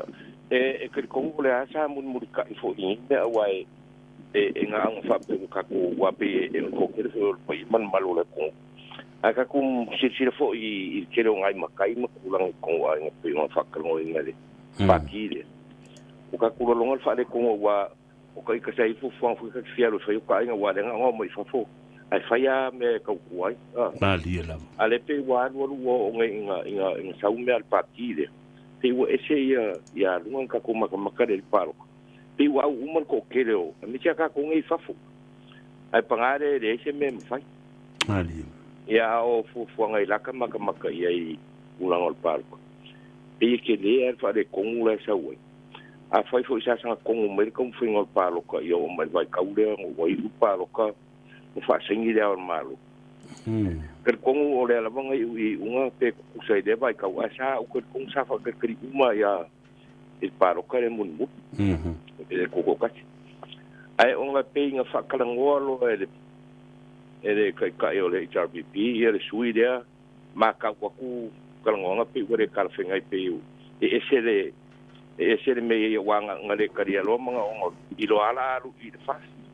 E ma ker kongu ngaku ai o le fast style o ko ngora makanga o le la pese I aka ku maka I o sa I se me nga I mfai o nga wala nga o ku solo sko hai de ale o sa I malama mai kai o son fu o mga seki se me fa pe okay nga fa o wai o ngi me uma o nga ka uma o fo mai ko finga ngi malo kasi aka kala ki ngal palmi yo nga fango wai de wai o fea ka kure nga I me ka un fai me sa e ku kwala un fu mai wale fu e maka I o Facebook I lo ya popo ya ma me fala leo te sa tu Patrick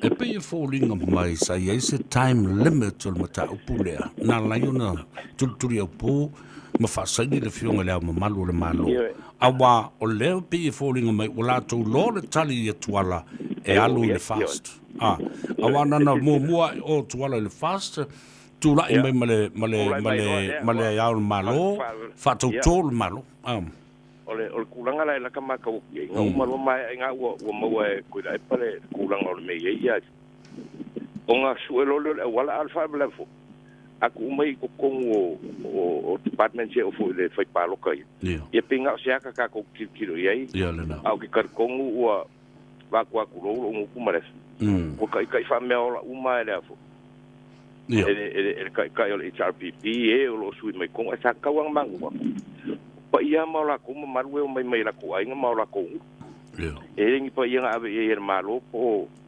palmi se kula nga ka we le la ko fai ia ngo fango ngo fo le pa ka ko ai le al ma se ava kula vo ngi me pi ma kari wa ngo fango ngo fo wa ka kilo la interview la HRPP pe mire saka wo fa pe akula I mai ko fa fo ia pa ia sa mo kula ko ngai kofi maulunga o ke salo I fusi ma salo ngai le al malo ile me o ia pe akula I me fa la ka fo ia e marisi o fo ile kulanga ia la fa king ia o ke roinga o ia ri tsa fa le ko malo fa tai Patrick e kulanga tai mo fa so tatu filo I pe o le si va ngale no va tua I tai ia fa nga palota ona ua ngulu le tatu o tunu o male iai e se whaatuatuanga.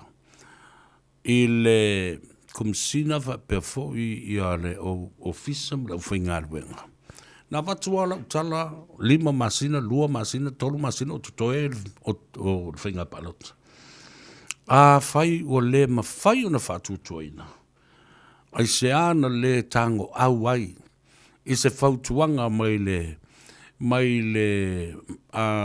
wharapuputonga o le United Nations. Malo o fatasi. Po se vaenga o New Zealand, ma Australia, le Pasifika, la tau te mata I tuina le whainga palota. Monitor, scrutinize, ia le system atoa. Yep. I leo se mea whaingo tā, e whaingo fie, ai I lo utaltonunga. A sila fia lo laile malo ua langala ngāwhina ngalo tangata malu ole o iaiso la tu utaltonunga, no confidence in such a system. Ia na whaila le mesa. Au tu utali tonu lala, au mai malo a whatasi o mai tilutira le mera. Ia musu mai, le mana, e whaise me ta vale ile malo fa pe o le mafai ona tātou whaatinoina o tātou tiute, ma whaatuatuaina o tātou tangata, male system, male aubala, and the due process, the integrity of the general election. Pui le mamalu, o le whaatinoina o whainga panota i le sao ma le ami o tonu. Talofa malo se fu manuia fa mo le salpa la vale. Talofa. Yeah, na malu lo se ve.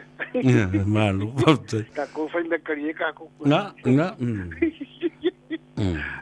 Wai o meanga atale o ko pole me ya le o mo me ka mi kiafa manga fu se mi kiafu nga. Le o mo mi kiafu. Fa man natu ai ia le nei fa nga pa nota matautia. Sao le se ve. Souvenir. Yeah, finca spare. Na. Sa por ka ko ngi spare nga fa. Aqui dele. Ya o fa ya ko ya. O fela me ngo foi de se foi pulele o wa e lima su casinho fo. Ale la que mam na po fe me la ko foi pulele fa fo se ya sa. Tu lo mutu male afi ona o te whaaloalo i le mauta o le palemene o le mauta i te whau o le mauta o le whau tungatangi le tunu. Ia, te ilu hiei o lono winga o le ai asana fua whau pop o le tuo a ngai po le tuo le malo po au te lo lava i asana fua e ono whau popo pe a whai talia ina le whamsano. Ela tunga ti watu i fa fol fam sedong me na le vai lo ina ile tudu ya wo fa fo se fa ngo sa ka fo ina ole ha ole malo ka kaunga nga sina fiel le me se koi me se koi e ka nga fua longa sila fia i le kai mile la ko le ka kale e ka kaunga fa pe vai lo ye malele mailanga malelenga de malie o le wasal kai ele se kaui langa e maso sa longa le ku e la vei mai e a fai ngai mai e a fai fa ka hu kai mi le valu apo a wa ku le se ka ngaka ya so ko fa ngai mele asale nali mo po la ve i u fai sa mo ma me fa alo na to male a mai fa de pui ngo na fionga malu le malo ele mo na mauta mo na paia man lo winga e vola lo maso slang e sistanga te lunga atu mele na faturuina le o maso salonga nei yo na faturuina yo le komsi na topel mele na o ne mo e an tau pulna e vili sistanga te o le ile afo ile o le malo tui vai ane tulo le swafol tamol tawa ana mo na ainga le fionga le tui ana vai tope fo le mele na sei ni fo le mele yo o wele ai ngai fala kai ngai ka e fo la fale ama ko polo anko ya se fa mai so mai o se so ku sa nga we kalango u ma ma ka sa nga so ya ku wole ya pe menga ka ke mai ko ya su ka le ma ko ai ma ma wale nga e ma ko le ya nga ya sa le ma ma fa so ta fo me le ku ma le tele le ya so ma ta inga fo ia fa so fo ia talo fa manu so fu manuel tanto vala umru puli le tanto voi va vai foi talo no ile car for you talo fa lava manu so fu manuel talo fa manu so fu severa ia talo fa lava fa muina talo fa muina talo fa ile fkaraiga no lava so fu manuel talo fa so fu masalo was oile fa punga le fa be were no longer democracy le meka ko au rada democracy Ewe. O fai kaunga i o le upu i moko si. Ara mele fai ero ka ole si moko. Le gako. O no fa pe vai fa upunga o le upu le i moko si. We live in an democracy where emotion rule and feeling matter most than the reasons. Yeah. On a saule la lo si fa upunga, the rise of democracy and the death of debate. O e mo ele Ia na e mafua le sa le tonga E mafua I manatu o langa o tangata. Sa o le le. Sa o le a o sa o kwala ile kulanga le komsinga. Wale vanga o mala sa le komsinga. Mai le o fofo mal palo kanga fo e sa ngo il kulanga le. Ole ngai we sa ngo e ngo le ngile ku fast food mo ku puka usanga o kavana le HPB le ku fa fe nga pa lengi le nga luenga komsinga. Na le fast fa kwa sa wa nga fa fe la nga pa lengi la nga luenga fa komsinga. E always li fa nga ile pa ki wa leva nga ku mai foi. And no matter what, but he still denied it. So o a lava me mo kupu mai. I still blame him. Le wo mai le kemi le very crucial elements ole paloka. E so vital fai unga le wanga faya ele kaunga faya e kaunga faya fam singonga. So he makes so many excuses regarding about le ilang ayang fam kalanga ya le nga sawa mai le media lengo fa longo yo interview le malu ngo akai le mo me voile le musu ka mai le ku wale alo le aka le mokof awa sawe front up for le face the music ala lafia ku I me pepelo la mai which is it's pretty easy to reach. E tinai la valeli le mele fi kullo aku. Nani. Sila la mo se fatita inga Yeah. Ona ole swinga matutunga o tula fono whainga palo. Talena avene iei lisi malo si anga te lea ilunga o tau au male ulu ole komsina. Na te tofia ai le anga vaa o se tangata e avea o se sui tau va. Mafua mai mta upu nei o lau afu I montanga ma lau tautua ma le umina eno foi tono le tumalole na se sila ile mea tonu walna na ave lo le whaamsinonga e papali I panoa ave le whaamsinonga le na matua to tolo I ale malo ma le whaamsinonga ile au maingo le unga o le mea ma loa ia sui nei Sa ole le. Wa vai la tasi la na fa te tenga le mel nei ma se fa te inga mi tonu na ave tali mai il fa msnonga le tau puna. E mo I le songo. E sa ole le ia pe nga sa ngo. If you work out ala ma fu nga le ngo fa nga le upu mo kofu nga I lo le ka la. Ya wa te fiwe kami ko le mo kofu le. E lo kwa oi. Sa ole le ia. Ai wele le fa kai la tele lava. Ia felo ai pe fa sui fia fa tele fionga. Ole fa fonga mai ole utonu mai fa sisi langa ta ole mai le ainga le fa tu le tu Samoa o tasi. Ainga ato le fast in New Zealand nei. Ya mai se lava le le baitele ole ainga au kilani tro uia pa ia mamalu sa tu fafa. O le whaatutua I le tua Samoa mo le ainga atoa I au kilani nei. Whaasilsilatu mo le nganga whaalalo o toe tolopo. E a le tātou whilo inga mo le whainga lotu sa fufua mo le au sa asau nei. Ia, tau puleola, tātou tāpua I pea, ma lava papale a o alo whaiva o tātou te tai e tu sai manisi o tau lumanga o whaamsinonga. Ia, whapena fui o na a fiai I Samoa. Ia ma lava le whainga panota. O le whautuanga lea ma le nganga whaaloalo. Tātou talia lupe o maunu. Ia manuia pela o tāpua inga. Ia ma tua lalo pea lei asasa mani. O le alongo puia li I fo I le mamalu o le ainga whatutua I le tua Samoa. I nisi fuafuanga alu mamao. Ia ma whaamautu ai ia le tātou whainga lotu. Ma le si ngā whaafitai ma le whainga taulanga. I se taimi o mua. Whaafitai tele o lo seinia o le fionga le te whoro. Polota I vao, mau mea feo le lua. Ia ma le komiti whaafoe o le mafutanga le nā. Ia pole a inga o le whaatuatua I le atua Samoa. Wafo I le nau whaaro.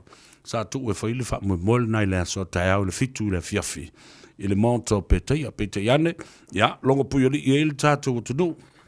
E ale whentuai, lava papale, ioi, ua tātou te vave se mea, e la lau mānei wa, mai whaasisilanga lea, ia, mō le nofo si le fia, e le tātou a inga fast i Aukilani nei.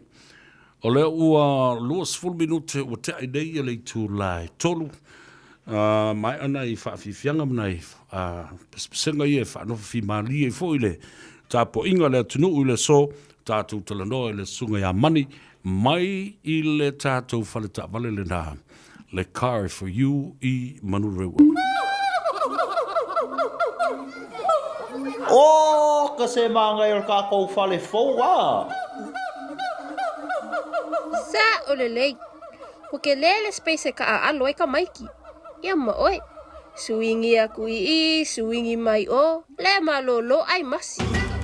Tangai le whanua whau o manuki si amang, ma orangatanga i le Auckland Zoo, wa te le ma mawa e le mea o anu nufo ma tāwha whau ai.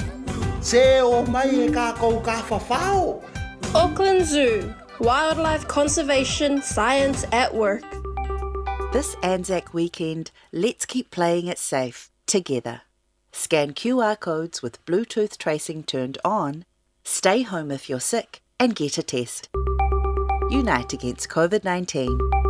This Anzac weekend, let's keep playing it safe, together.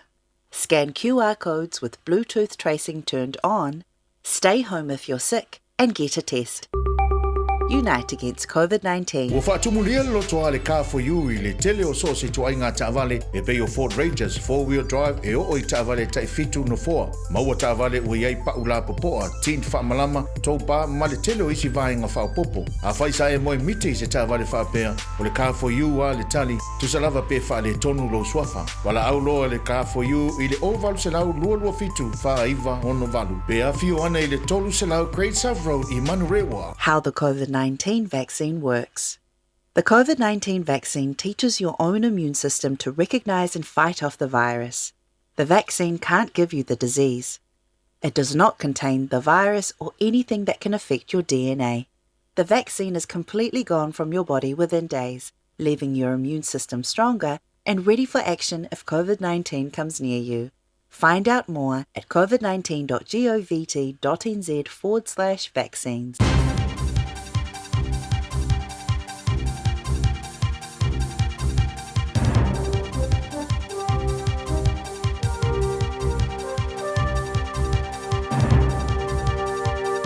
In this update, health officials say New Zealand is at low risk after a community outbreak has shut down part of Western Australia. Travel between New Zealand and Perth is now temporarily off limits as the state is in a 3-day lockdown.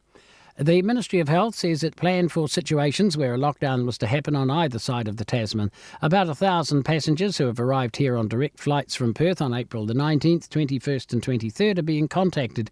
People who have been at the locations of interest in Perth and Melbourne should stay home and get a test 5 days after their exposure. Returnees and staff at the Jet Park Hotel in Hamilton will be treated to a special Anzac Day this year.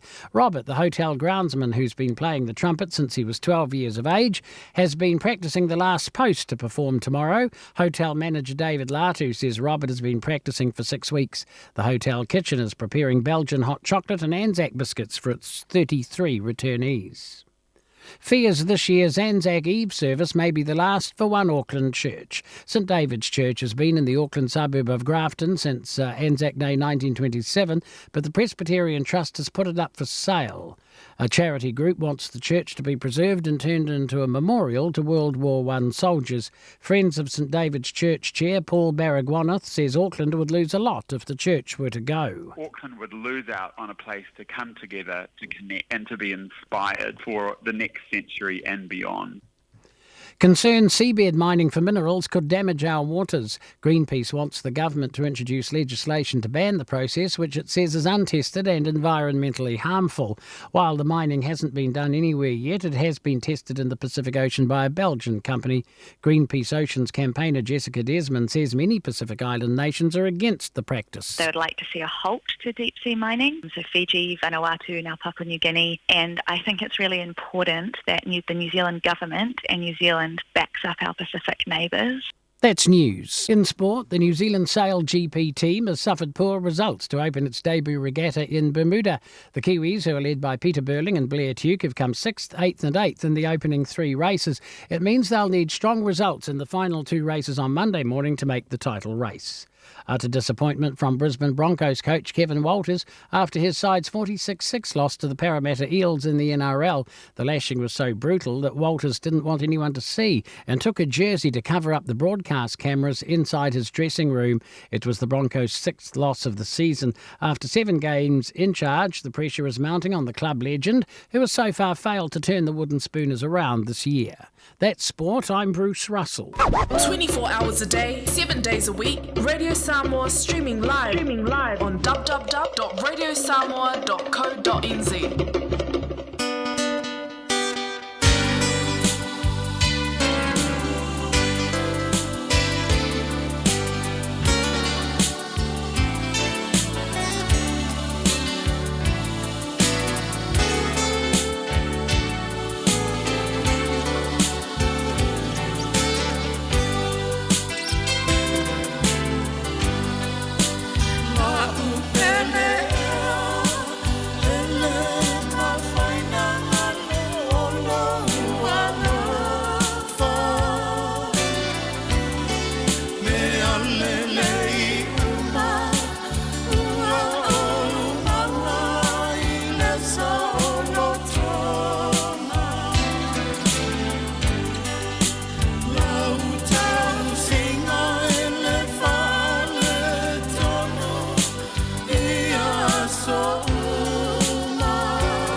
Ra, o sa mai ia le au fai pese o lau pale la eilo o sei o viana.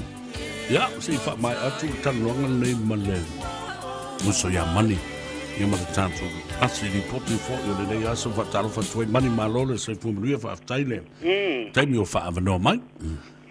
Ia, malo, te wha talo wha tuai lau fiongo sa via. Ia, ma te fo ilea wha fonga anga mo le tapo inga su tātou atunu mai mauta malawa. Ia natu roanga le pele tatu ta pausi langi fia foi mga ruengo le aso savia fa taro patu le vai ngo las ko ki foi uma le aso savia io e fa fitai le ni lo po fe nga ru i ku ra ke yaso e ala na ala se tala mai muri mo le tatu atu no foi lo fa fonga tu ia fa fitai yo pe yo na silfia foi tatu au nanga sa fa tu mulia de yaso ai mo se fo le time o le fa tali ni so tata what no ya la to apply ya le to ma fo ya fa ni na la to ta sanga ni ta vali ya o le tele fo yo tata what no e fio mai ma na o pick up wa mo le on ta pena ya te o le ya le to ya lu se tu pe o le la va ta o le fa malama ya e ma fai ona fa pa u e le di pule ya ma tu ta mo fai fo ile ina ia fai ona mawari le ta avalolo e finingalo yai ia o tatu au nanga na fai ngo fie yon apalai la vanila ta vale ia approve la fo nei ia e mana o mia ia tatu pepa o la ngaru wenga o la rua pesilipi tolu masina o la bank statement ia pata si ai male la sendi ave ta vale ia ona fai le ona fai la ta sanga ia po ala fo itu langolo ia income o to atatu watu no benefiti po ala watu langa albenga fa vai taimi e te val au mare numero le over selau lua fitu fai bon valu ia po ani au fisili e te fia silfia e winga le au nanga ka fo you no mato so ani atu le ia au te le tatu ta vale so se itu ai nga ta vale le mo nei le tatu lo toa ia e le lo fio mai nei le tolu selau Great South Road nei Manrewa ia mare tātou numero over selau lo fitu fai vono valu pata di tali lau ta vale malau apalai ia ai fai di tau maftanga i nei le kafu iu ia maua se wha asiri ngā manusi ia au wafa le mamalu tātou watanu e afio mai ia ai nei tēmi ta vea mar wha afonga mai o se tātou watanu ia wha aftai tere mo le mātou wapanoa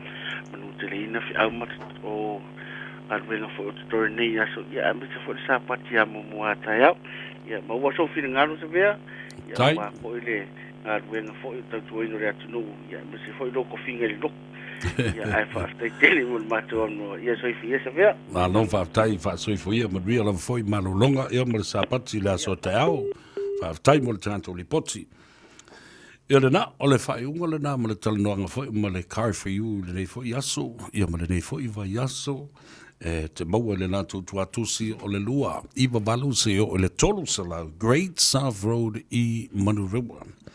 Ale o le nāwala au e le nātou telefoni e le eise tutongi o valu sa lau lua fitu wha iwa ono valu o valu sa lau lua fitu wha iwa ono valu. Mo le whaafonga mai o le atunu sa o batua i muli tai ma wha longo i upu uma o le saunoanga tuala te vanga Iosefo Bonifacio o le sui tuto tasi o le i tu malo whapalota o nganga maunga numero tasi. I le talanoanga le fionga i atuala matulepa. O le fasiri mua lava tuala i atulepa. Wa e ta pena e te se ese mai le tofinga pale mia ma e malolo ai lafo ia le te tai sistingata. O le tala tu le epa ele ai. Na whaafonga lei mea le tunu. O le tala tu le ai. E le isa uni e malolo mai le tofi pale mia. Ma se ese mai le foa le pale mia. Ngau tau whaafonga mai lani mele o te whaamtala tu e to. E pēwhai e te le i whaalongolongo le iai. Alula e tilo le tustu singa i lunga o le Samoa Observer alo sau ato il fatal noanga o le fionga i atuala. Tu e sili la ia lea. O la wailo le leia. I tu la fono fo i e tolu i pili e tolu le fatu ma oti o le fatu msinonga fanua mswafa. Lua o le tu la fono ina i a toe sila ma toe fa ma tuu ese le tu la fono. So loia. O le tutongi ino la fonga fifi au. O le tali e le parimia, atu le epa, se mawhaiana. Nga tātou o masui atu ai le awala mawhata i tai. Ioi. O ai atu ai nā tali whapea. E mawhaiana tātou o mawhata i tai atu o na sui i le awala. Ia. Ma le mela le nā ua tau whawhewhe loa etu le epa ia le sui. Ia te vanga. Po le fionga i atu ala. A fai e te le sau i. O le a whaoso loa lau fau. Le si sui tau vā le tu apipi le na tau vā maima le fionga i atuala. E whaulu se tangi whaasanga i atu oe. I le whaamsinonga. E au tau whaafonga la iei. Nā nou whamatala tu i atu oe le i e silafia nā mea. Alu e whaitau le iai. I le tustu singa. Nga whaatalanuanga o le fionga i atuala e lunga o le newspaper a le Samoan Observer. Ia polo iunga foi o le YouTube o lo o iai wha maunga umana e le pepelu. Mai le e le whapeu o vatu ma o fatu fua se tala. Ai mānaia mō lausi, whaafofonga mō lausi le fia.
Ale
wangau ale nu ai le mai nei ole pu pa alo mo inga pe se ma ua pe ia yo age le ai o se tisa e mamalu ko i purenga purenga amatai e mamalu ko i ona tai taina purenga amatai e mamalu ko i ona tai taina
talo falava o lo ingoa wa le Sieremia.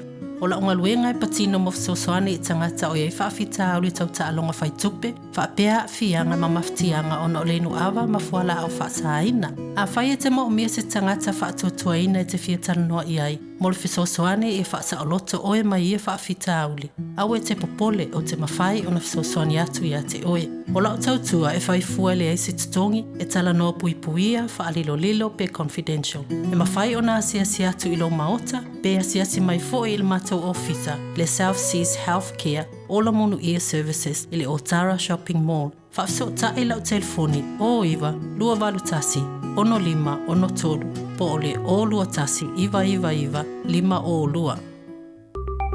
This Anzac weekend, let's keep playing it safe, together. Scan QR codes with Bluetooth tracing turned on, stay home if you're sick, and get a test. Unite against COVID-19.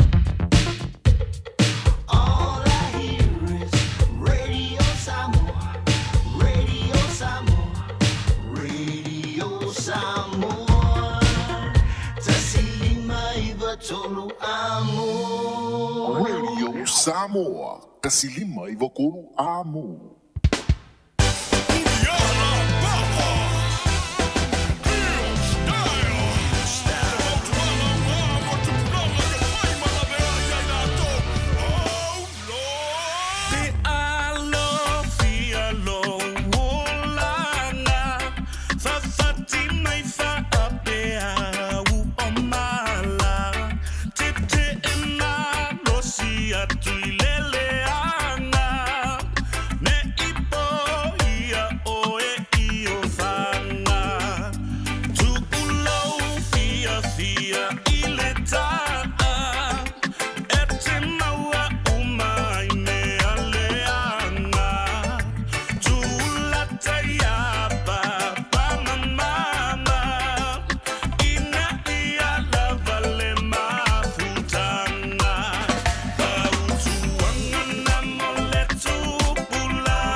Tutua mo oil su fongo Samoa, le Radio Samoa, lima i tolu a moe pilani ia, ma sa vea pestai na neiko ia sto lai, whaafi fianga ma le puni ala baa, e na ua toi sifun ma le 5 minute o le talo le tu la.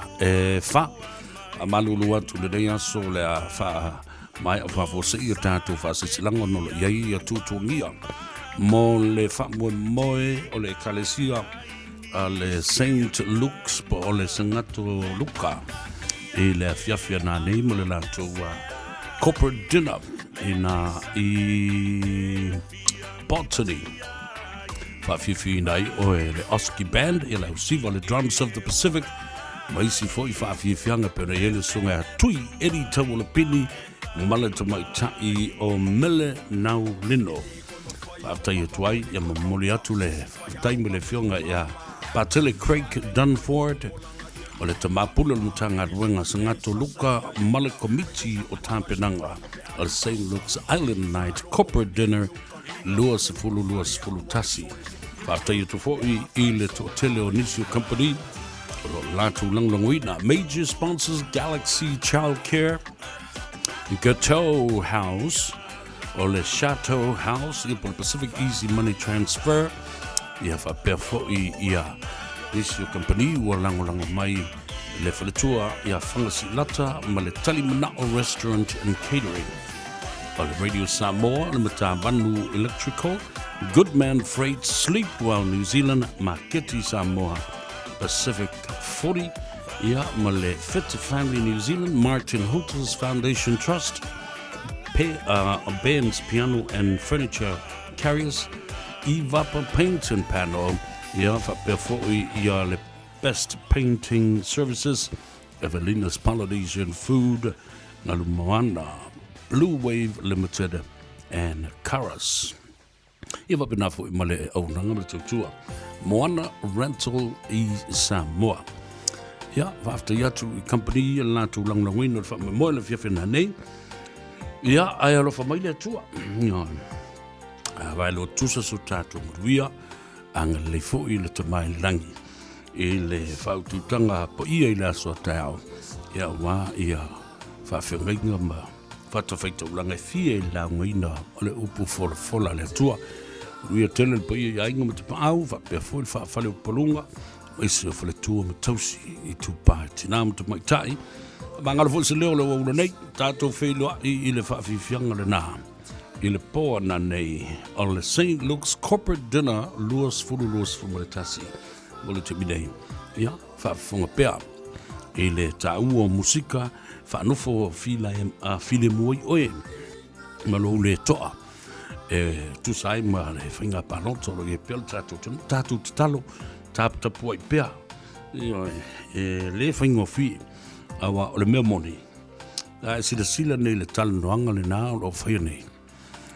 E lunga o le newspaper ma le whaatalanoanga o le whiunga I le ia tui I o le sunga ia tui le epa ma le whiunga e whoringa mai I ua matua I musu ale tau ina alu ese ma le mauta alu ese ma le nufo le panmia. Awa tai falling to tusa mele masanina o tala suai. Ia o Donald Trump, o tua musu a Donald Trump alu ese. Ma ia talia ina lona whaia ina. I le teimi o le whainga pālo ta Amerika. Ai tātou te talo I le nganga o le tua. Ina ia ngā lue. I le tafoe o le whatu le toi ina. Ia mai a maua I le nganga. Tūli mātu. Ia mawhape nao na whaisisi whaai unga le leimo Samoa. O le mele o le nau tāi le whainga panota le nei. Ma le manatu le atunu. E loi nā. Se whai unga lea lofa. I le tapu inga Samoa. Tusa o lea la a. Whaatau tātou mo le si fia masina po. Loru masina po. O nā. O whai unga. O lea la tula mai e le maua I se toa. Ia ma le maua le iai. Ia se tasi e tau teia le sā o Samoa. Ia le nā. Alofa mai le tua, tātou wheilo I pēa, pui ia ala o le fiafia nā nei, I tā whaonga whai mai me vanga le atunu. Ai mole temi nei, lau tau au auna sa vea pestata ma le langi, ia I se upu o le tau la ulu lau whaafonga, whaafoi mai upu o sa vea. Ia alofa ngia le tua, ria o tau ta mamtina ma tua o le atunu, tua o tau nai musika ia nofo file muai ia ma whapena fo I ona whaatino ai tiuta mga luenga o lo whengai ma le atunu I leso whasoifo ia ma ia manu ia.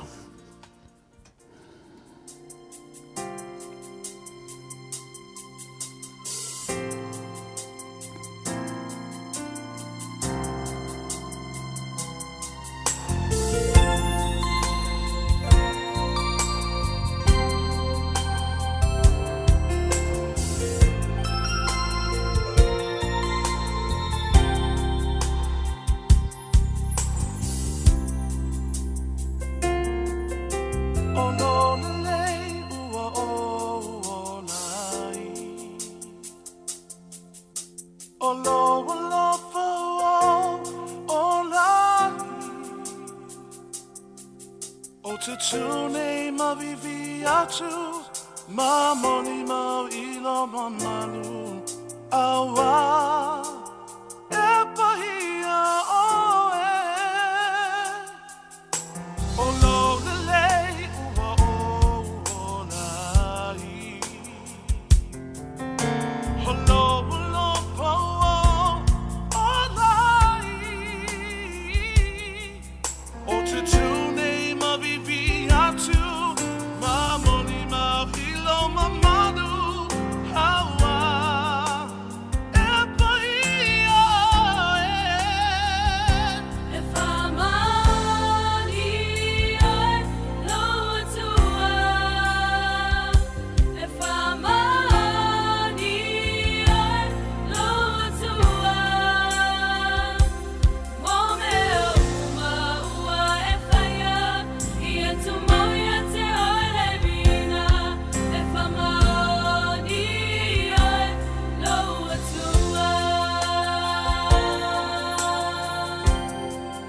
tu amo. Le fa finele usala tu sola esema e ai se e awe fai mai o le fatu nuatu o le fa finele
Ka for you I le tele o so se tuainga Ta'avale e pei o Ford Rangers 4-wheel drive e o i Ta'avale tai fitu no 4. Maua Ta'avale ua iai paula popoa, teen whaamalama, taupa ma le tele o isi vaenga whaupopo. A whaisa e moe miti se Ta'avale whaapea o le Ka for you a le tali, tu se lava pe wha le tonu lo swafa. Wala au loa le Ka for you I le ovalu se lau lua fitu wha iwa ono valu. Pe a fio ana I le tolu se lau Great South Road I Manurewa.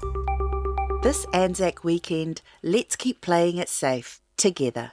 Scan QR codes with Bluetooth tracing turned on, stay home if you're sick, and get a test. Unite against COVID-19.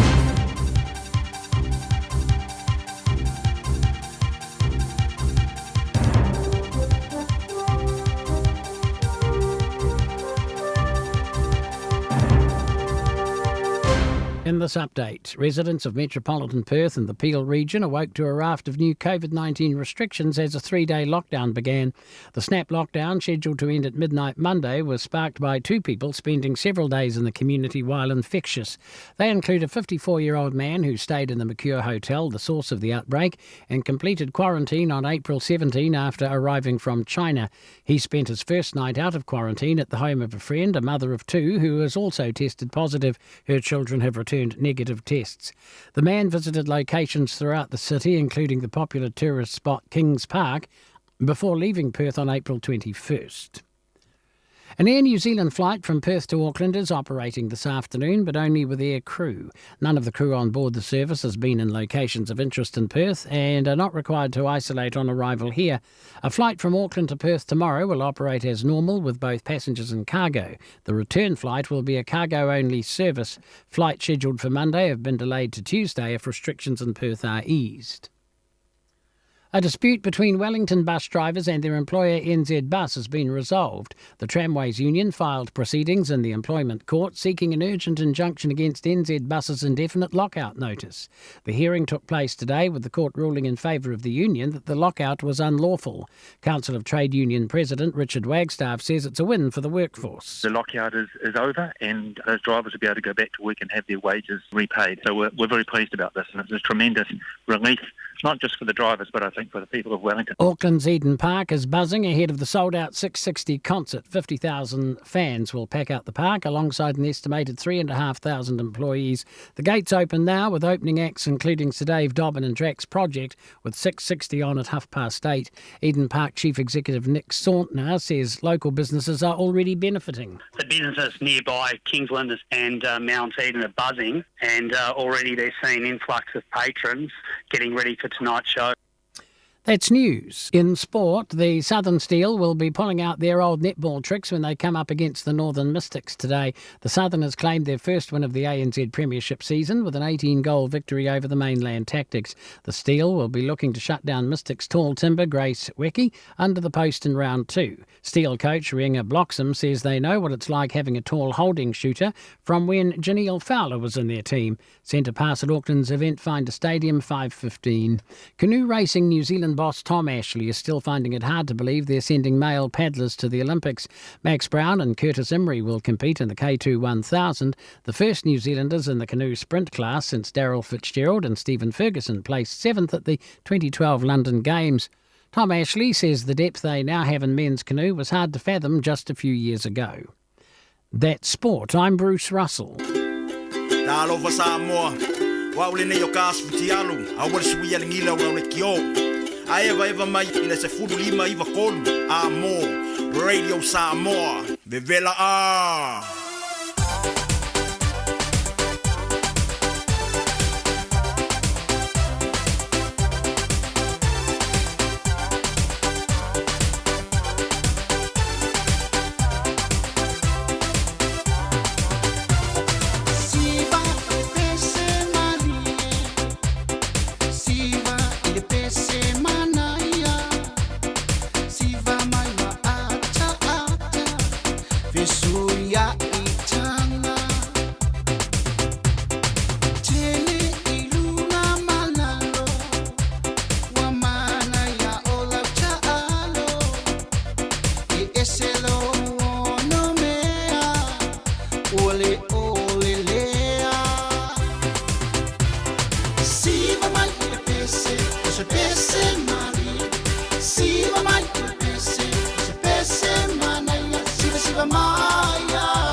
Fica bem música, suia, ia, ia.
Ilo mai le pese si awale so ona faia.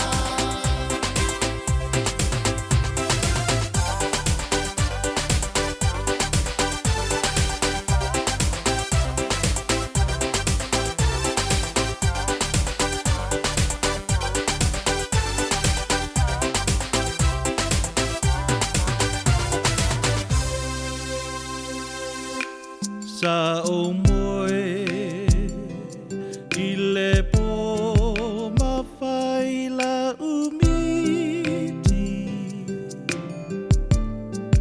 Fasolo uma whawhaunga I aso atala iti Tau le manino I la uwa ai I lo tu mai Lo si u fofonga malu Olo o tau wala au mai No fo ita I le motu tu fua Tanu mia I tai leo matua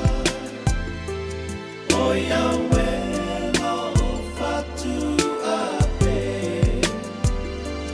Tanu ai o e na upele Le mawhai o na o moe I le ngase se o mai tape Ka e ala mai o topanga Wana o e pele I no uanga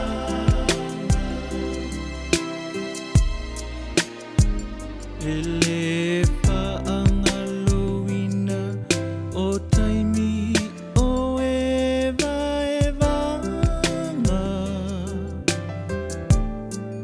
E whaamawa e ta ua ina ua Tata whamai o ata O ufo I lo ai ngā e tu I le ala Whaato whamale malingi o uloi mata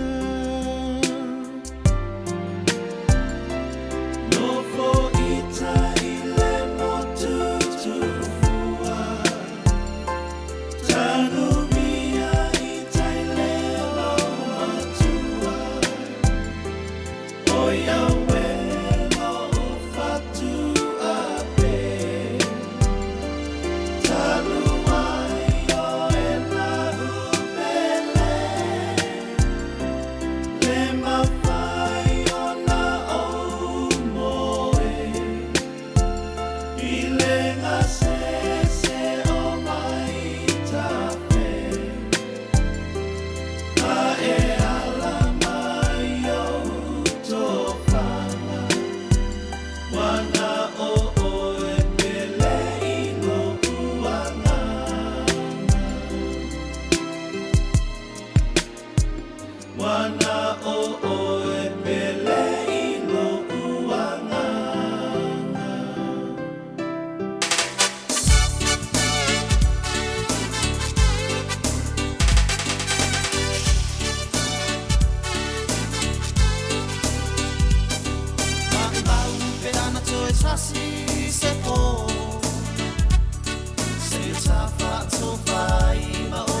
lava mo ita Ona e ata lea wha pea o te leilo aina Kona i mawte ni na pea na lava le masaninga Kona i mawte ni na pea na lava le masaninga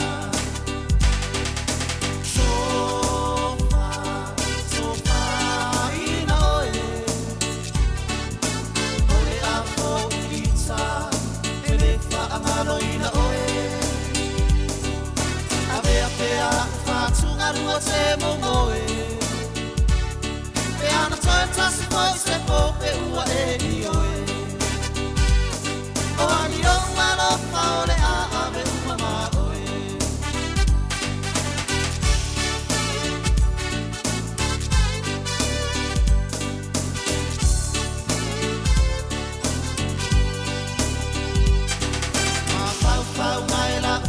Se ala mamao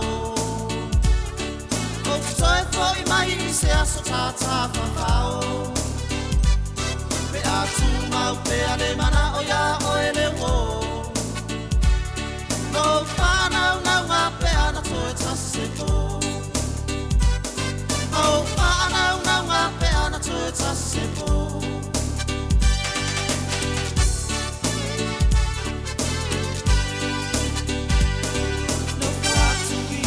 Kilani malele mauti noa Sina tu si mai e whaano fosa o ai no moa Pe a tu mau pe ale mana o ia o ele wo Mana o upu muli muli pe ana toe tase po Mana o upu muli muli pe ana toe tase po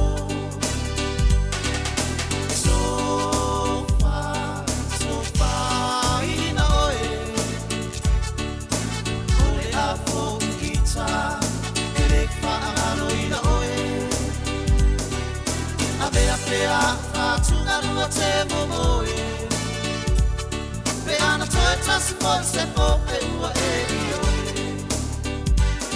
O ani o ualo whaore a ave umama oe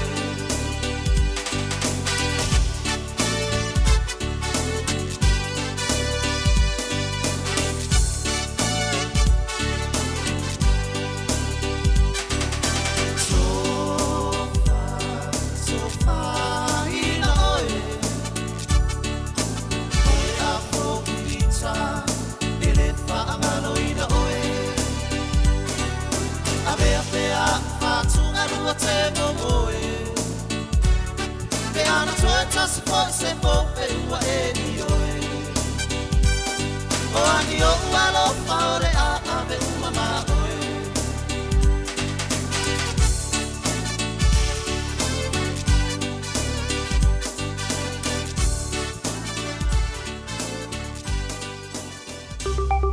This Anzac weekend, let's keep playing it safe, together. Scan QR codes with Bluetooth tracing turned on, stay home if you're sick, and get a test. Unite against COVID-19. Talofa lava o loo ingoa wa le Sieremia. O la unga luenga e patino mo sosoane I tangata o iei whaafita au le tauta alonga whaitupe, whaapea fianga ma maftianga o na olenu awa mafuala au whaasaina. A whai e te mo umia se tangata whaatuatuaina e te whiatana noa iai. Mole fisosoane e whaasa o loto oe mai e whaafita auli. Au e te popole o te mawhai o na fisosoane atu I a te oe. O la o tautua e whaifua le eisi tutongi e tala no puipuia whaalilo lilo pe confidential. E mawhai o na asiasi atu ilo maota, pe asiasi mai fo I le matau ofisa, le South Seas Healthcare, Ola Monu Ear Services I le Otara Shopping Mall. Whaafso ta I lau telefoni o iwa, lua walu tasi, ono lima, ono tolu, po ole o lua tasi, iwa, lima o lua.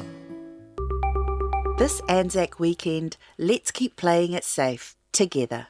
Scan QR codes with Bluetooth tracing turned on, stay home if you're sick, and get a test. Unite against COVID-19. Talofa, we're the Katinas, and you're listening to Radio Samoa on 1593 AM.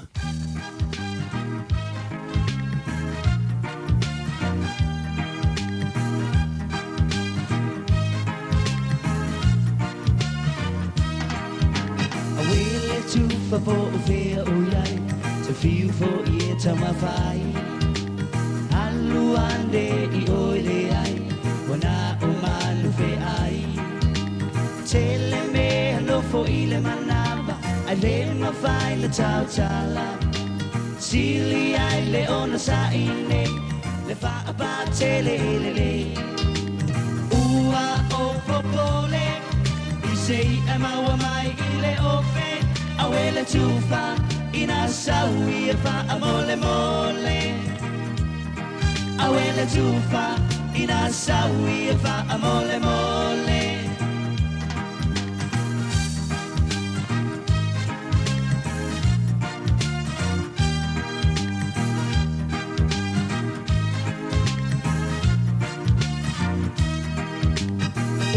Tupe uma pulu lole Saule fale ua mole Wale ai lava mase tato A o tene fo I lato Wata fiu e fata fahi solo Ai umai a tini fo Lucy ai o au mapo Da ole ua falolo A o tene fo I lato Tau fa a se e yau mato Se ilonga ole tu I mawha apulo Se ilonga ole tu I mawha apulo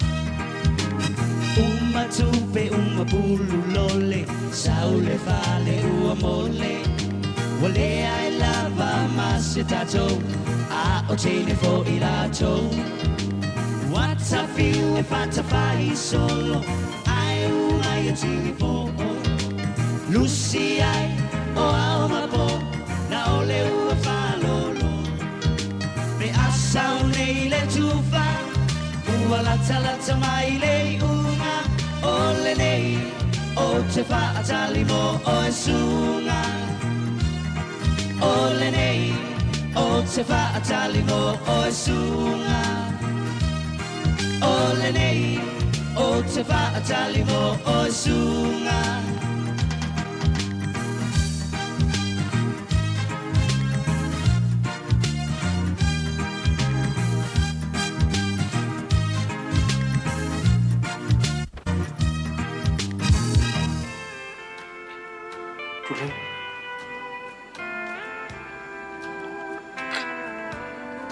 Ele o longa se fifia.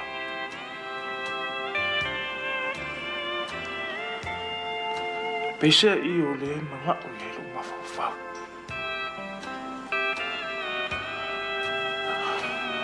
Aulo loko. Pakua I musua. I'ma put it down, you gon' fall in love. I'ma put it down, you gon' fall in love. I'ma put it down, you gon' fall in love. I'ma put it down, you gon' fall in love. I'ma put it, I'ma put it, I'ma put it down.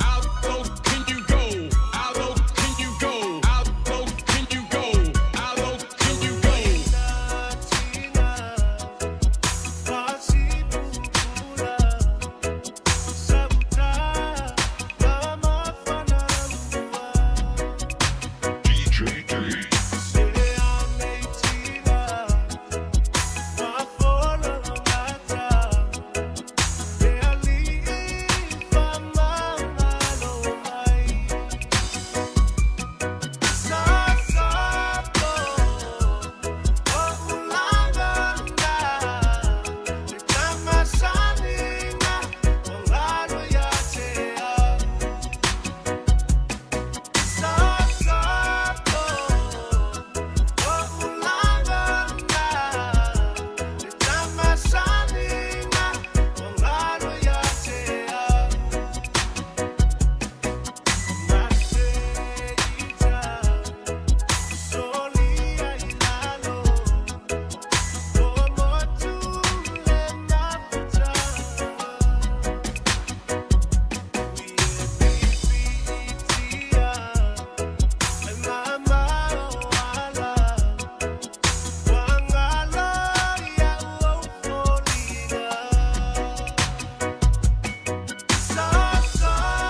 Samoa. Tasi lima I tu. Amo.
Uma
se mangua le lo fale sa sai mama mo ka ia mangu ka ya yoi yoi yoi yoi ole apa le makole ama ka le pokole o mo se fa fi pokole o mo se mo ko se anga le ai so makole o mo se sa ro konga le wa mawai o mo bo onga lo fa fi ai mama papa lo ka wasa mai le anga le wo mai le kama sa o lo le mo anga nga o a ko ki mo kama a lo fa mo o lo fa mo bua pe ko manga ku pe o lo pe a fa yo so ko lo fa la ia se fua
Radio Samoa, Tasilima Ivatolu Amo, Se Kia Radio Samoa.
ai ki no alo fa mai le nei o mapuai fa fe tai lo matai ilo mana tu mai ila u te talo safa le nei o manuia sia ia o te avatu ita wia tu ai olo ha ma le ma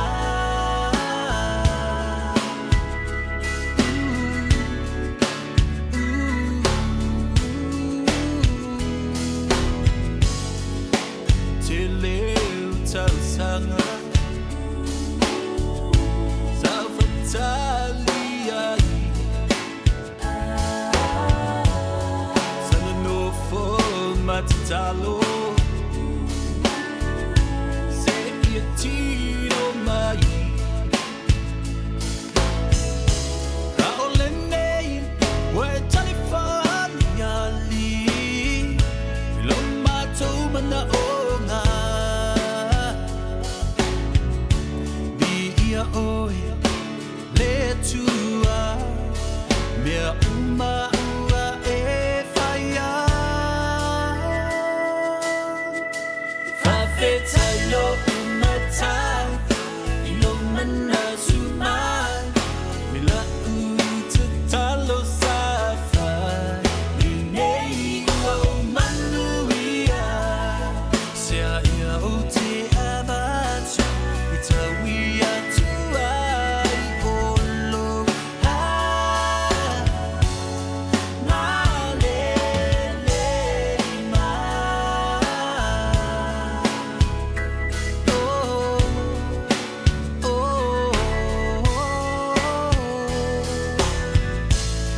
sa ia o te avatu i ta wia tu ai olo ha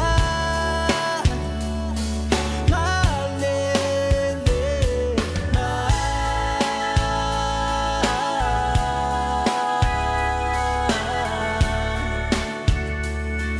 na le ma na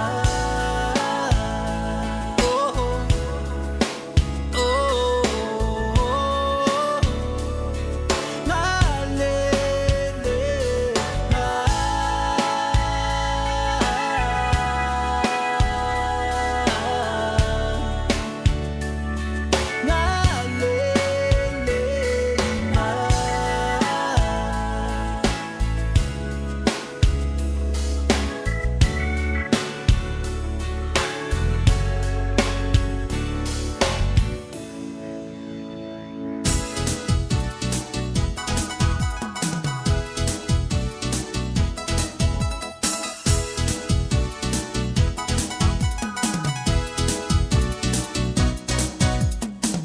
Sha la la la la la la.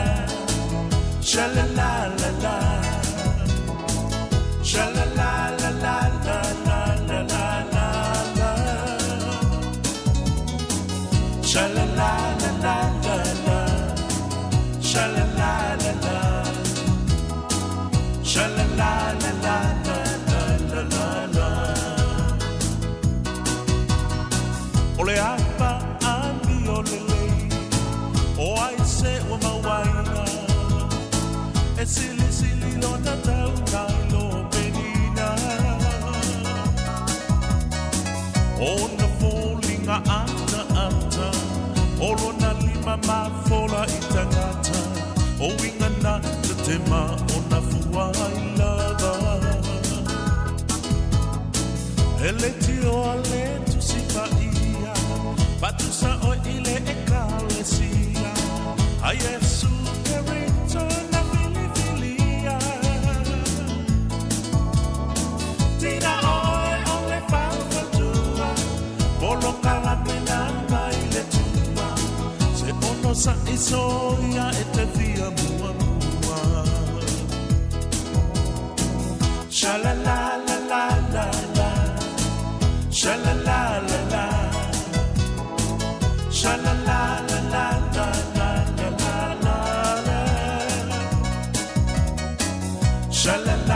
la la la, sha la la la la, sha la la la la la la la la.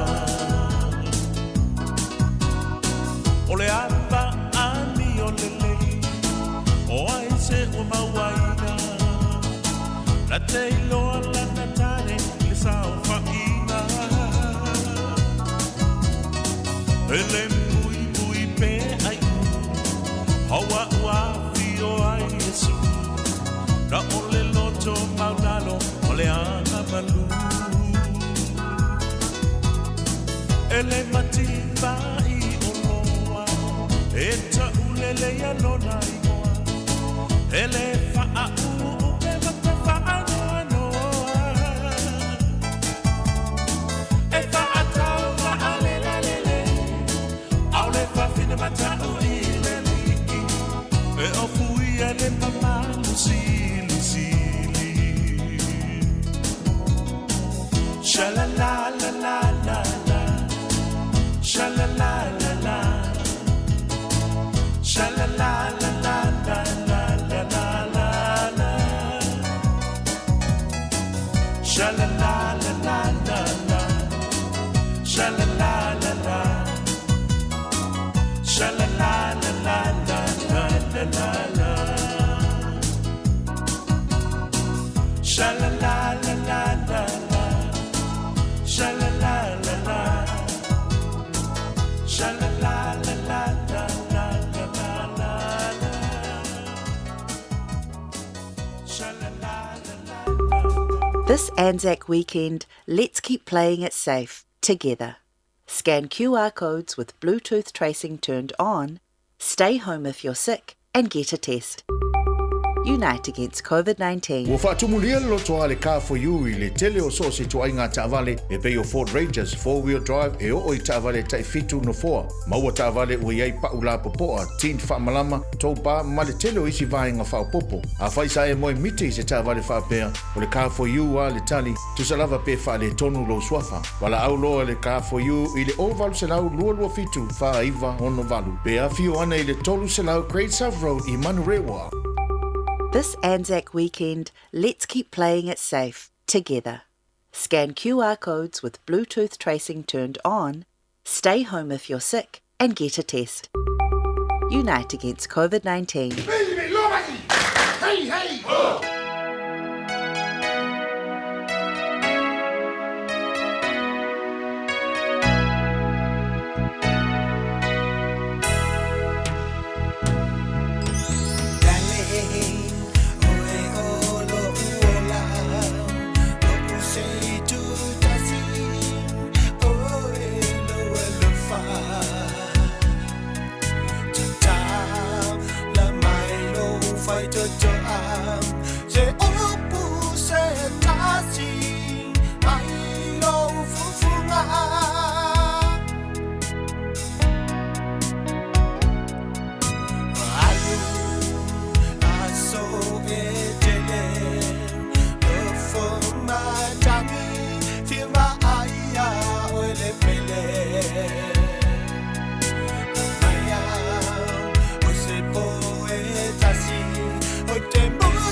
In this update, NZ Bus has been ordered to lift its lockout notice on Wellington bus drivers.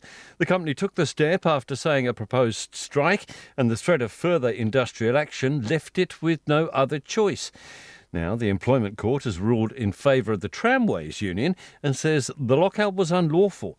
Council of Trade Unions President Richard Wagstaff says there are still some things to work out. The bus services will be back on and we can carry on from here. There still is the issue of settling the collective agreement. The company really just needs to take the counter's offer to fund a living wage. 50,000 fans are making their way to Auckland's Eden Park for tonight's historic 660 concert. Among them, Joe Gilfillan. Anyone with a ticket is able to get free access to buses and trains heading to the venue. On entry, all bags are being searched and things like alcohol, glass and professional cameras or sound kit are being confiscated. Fans tonight won't see the hallowed Eden Park turf where so many big sports events have unfolded. Over the past few days, it's been covered over with special plastic decking bought from Australia's ANZ Stadium. It's hoped home self-tests might help reduce the risk of cervical cancer in minority groups.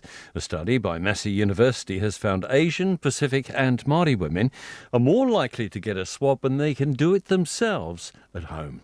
The Governor-General's issued a joint message with her Australian counterpart ahead of Anzac Day. Dame Patsy Reddy says tomorrow's commemorations are about the importance of contributions made by defence personnel, both past and present. It's a day when our modern veterans and those who are in uniform should know that we're grateful for their service. Her opposite number, David Hurley, says Anzac Day is one that binds Australia and New Zealand and always will. A day to recognise our shared history, our mateship and our commitment to each other. That's news. I'm Tim Dower. In sport, Northern Mystics shooter Bailey Mayers says her side needs to lift their game if they want to beat Southern Steel in netball's ANZ Premiership. The Mystics are focusing on consistency after last week's loss by 64 goals to 60 to Waikato Bay of Plenty Magic. Mayers says the Seal are strong across the court and everyone needs to put their best foot forward. Send a pass in about 10 minutes. Tim Price is wrapped with the cross-country course for the Kentucky 5-star. The New Zealand world number 2 is sitting in 11th equal in the 3-day equestrian event after the second day of dressage. Eric DeGrazia is the designer here. He's been doing it for years at Kentucky Horse Park and he's not gone easy on us. It's really big. Jesse Campbell is in 14th equal and Price's wife Janelle is in 20th place. That's news and sport. I'm Tim Dower. 24 hours a day, 7 days a week. Radio Samoa streaming live on www.radiosamoa.co.nz.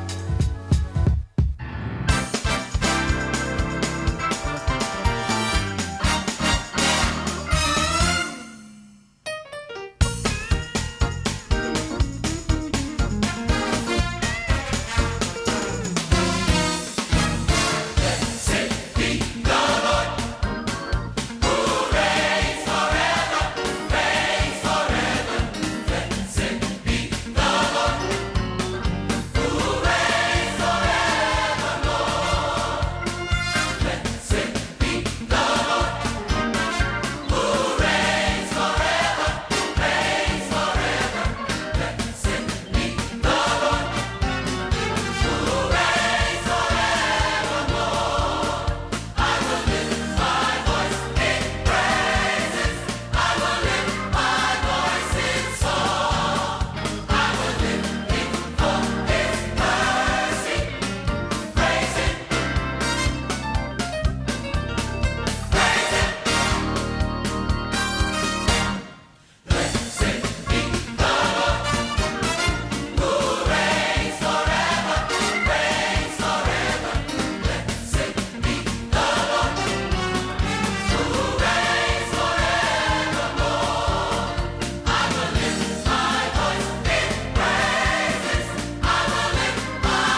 Hoshino. The Ahine. Get ready, Hoshino. 4 a.m. I don't go, let's go. C'est boss. The Ahine. Get ready, Hoshino. You and I, get ready, Ilo. The Ahine. Get ready, Hoshino. You and I, get ready, Ilo. I'm a city, get ready, Hoshino. You and I, get ready, Ilo. I'm a city, wait, Hoshino. Say stop.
o la tua a fe pole tua a olo la tua a o se ai ma fa manuia I dai so se fa anga chama wai te tele chama I le mea o tupu o fia fa aula I lo la tunu tala I fe ina no fo I sa la fai o mai I o polo I se fai ngā ai wa a mau le tau o tele ai ngā I le tai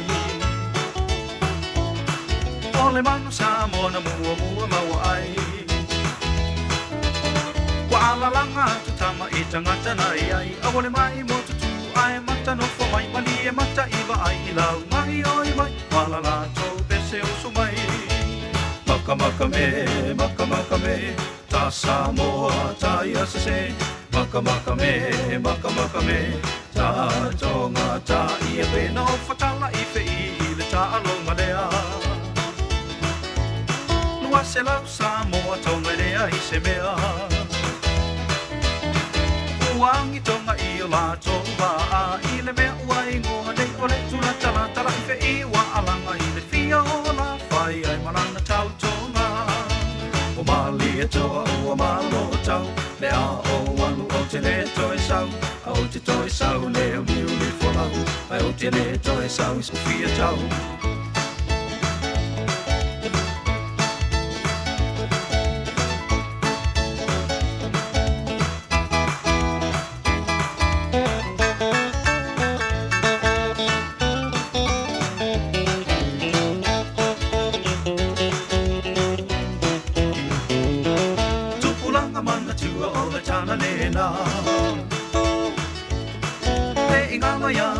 tamani ina le ngalu e ngata ua sa la fai anai ai Samoa ai le polo le au so otu na mawhata o lasu a wha o lua I manu Samoa na le au so otu na mawhata o lasu a wha o lua I manu Samoa na o lua I manu Samoa na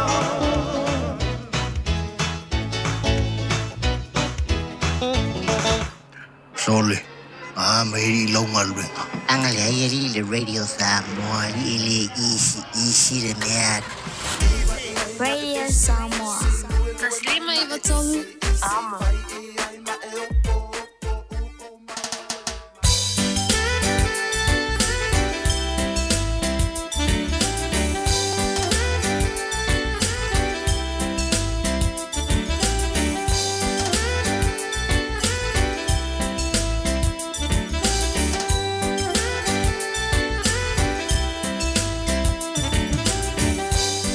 Samoa, I'm a to see I know,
This Anzac weekend, let's keep playing it safe, together. Scan QR codes with Bluetooth tracing turned on, stay home if you're sick, and get a test. Unite against COVID-19. Oh, kasi mga ka ko fale fowa. Sa olelei. Ukelele space ka aloy ka maiki. Yamma oi. Suingi aku suingi mai o. Le malolo ai masi. Tangai le whanua whaua manuki si amang ma orangatanga i le Auckland Zoo wa te le ma mawa e le mea o anu nofo ma tafu whawai. Se o mai e ka kou ka whawhao. Auckland Zoo. Wildlife conservation science at work. This Anzac weekend, let's keep playing it safe, together. Scan QR codes with Bluetooth tracing turned on, stay home if you're sick, and get a test. Unite against COVID-19. Radio Samoa. Taslima iwatolu amo.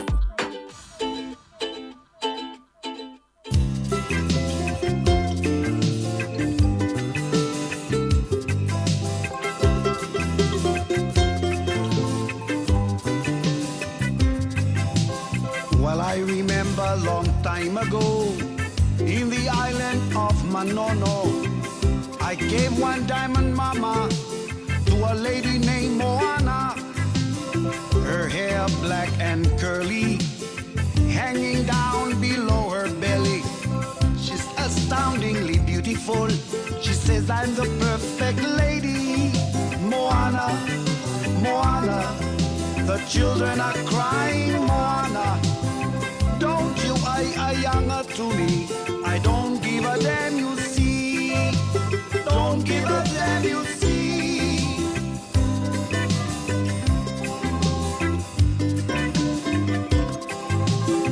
Moana, come over here. Would you please marry me? She says I thank you if you love to me, but I'm afraid of you. But I'll speak to my daddy, my uncle and my mommy.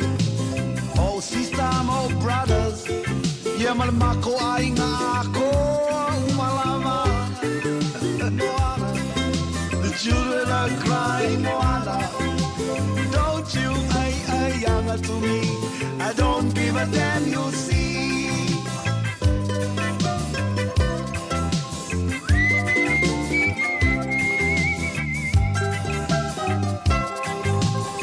One day we had a fight. My head she hit with a big falai. Whoa, makapongia. Moana fa'atali, my dear.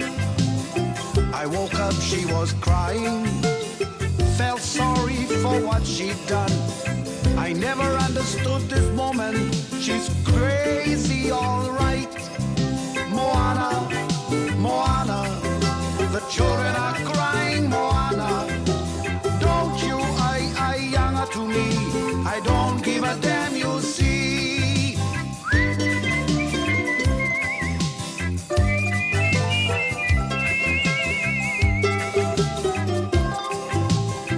My Ingilisi is not too big, but I know your conflicts. If you say no to me, I say no to you. I'm sorry for my wrong. You bring me plenty money to give the fa'alave. Moana, Moana, the children are crying. Moana, don't you younger to me. I don't give a damn, you see. Moana, Moana, the children are crying. Moana, don't you younger to me. I don't give a damn, you see. Moana, Moana, the children are crying. Moana, don't you younger to me. I don't give a damn, you see. Don't give a damn, you see.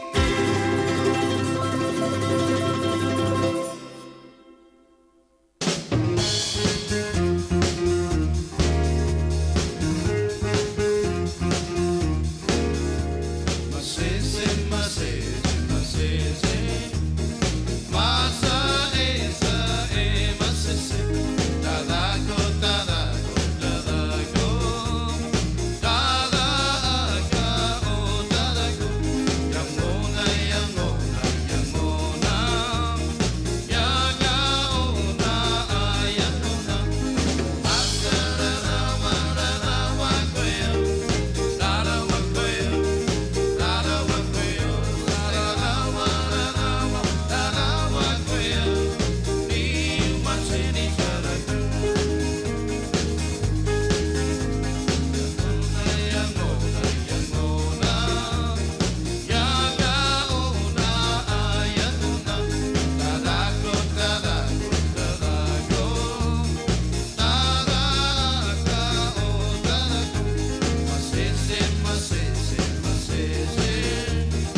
Tangi panono, lo ma fau, ile nei tala usala lau. You see a fanau, ma imau, table to inanau. Ai, say what to wayone mala. Ai, say to inanau.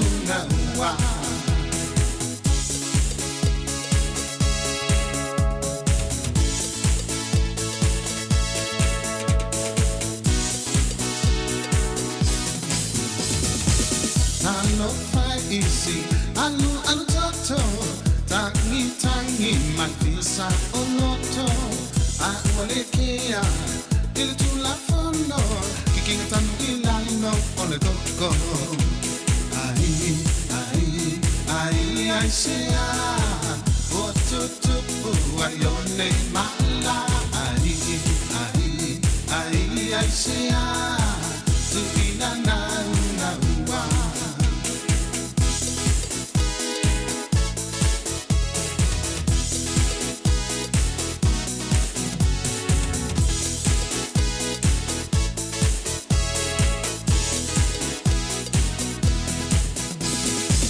I say I am, why I not meda, bet I am not so tight, Valia, ma apelava, on the pongisa, ele malama. I say what to ayone mala. I say to inanau.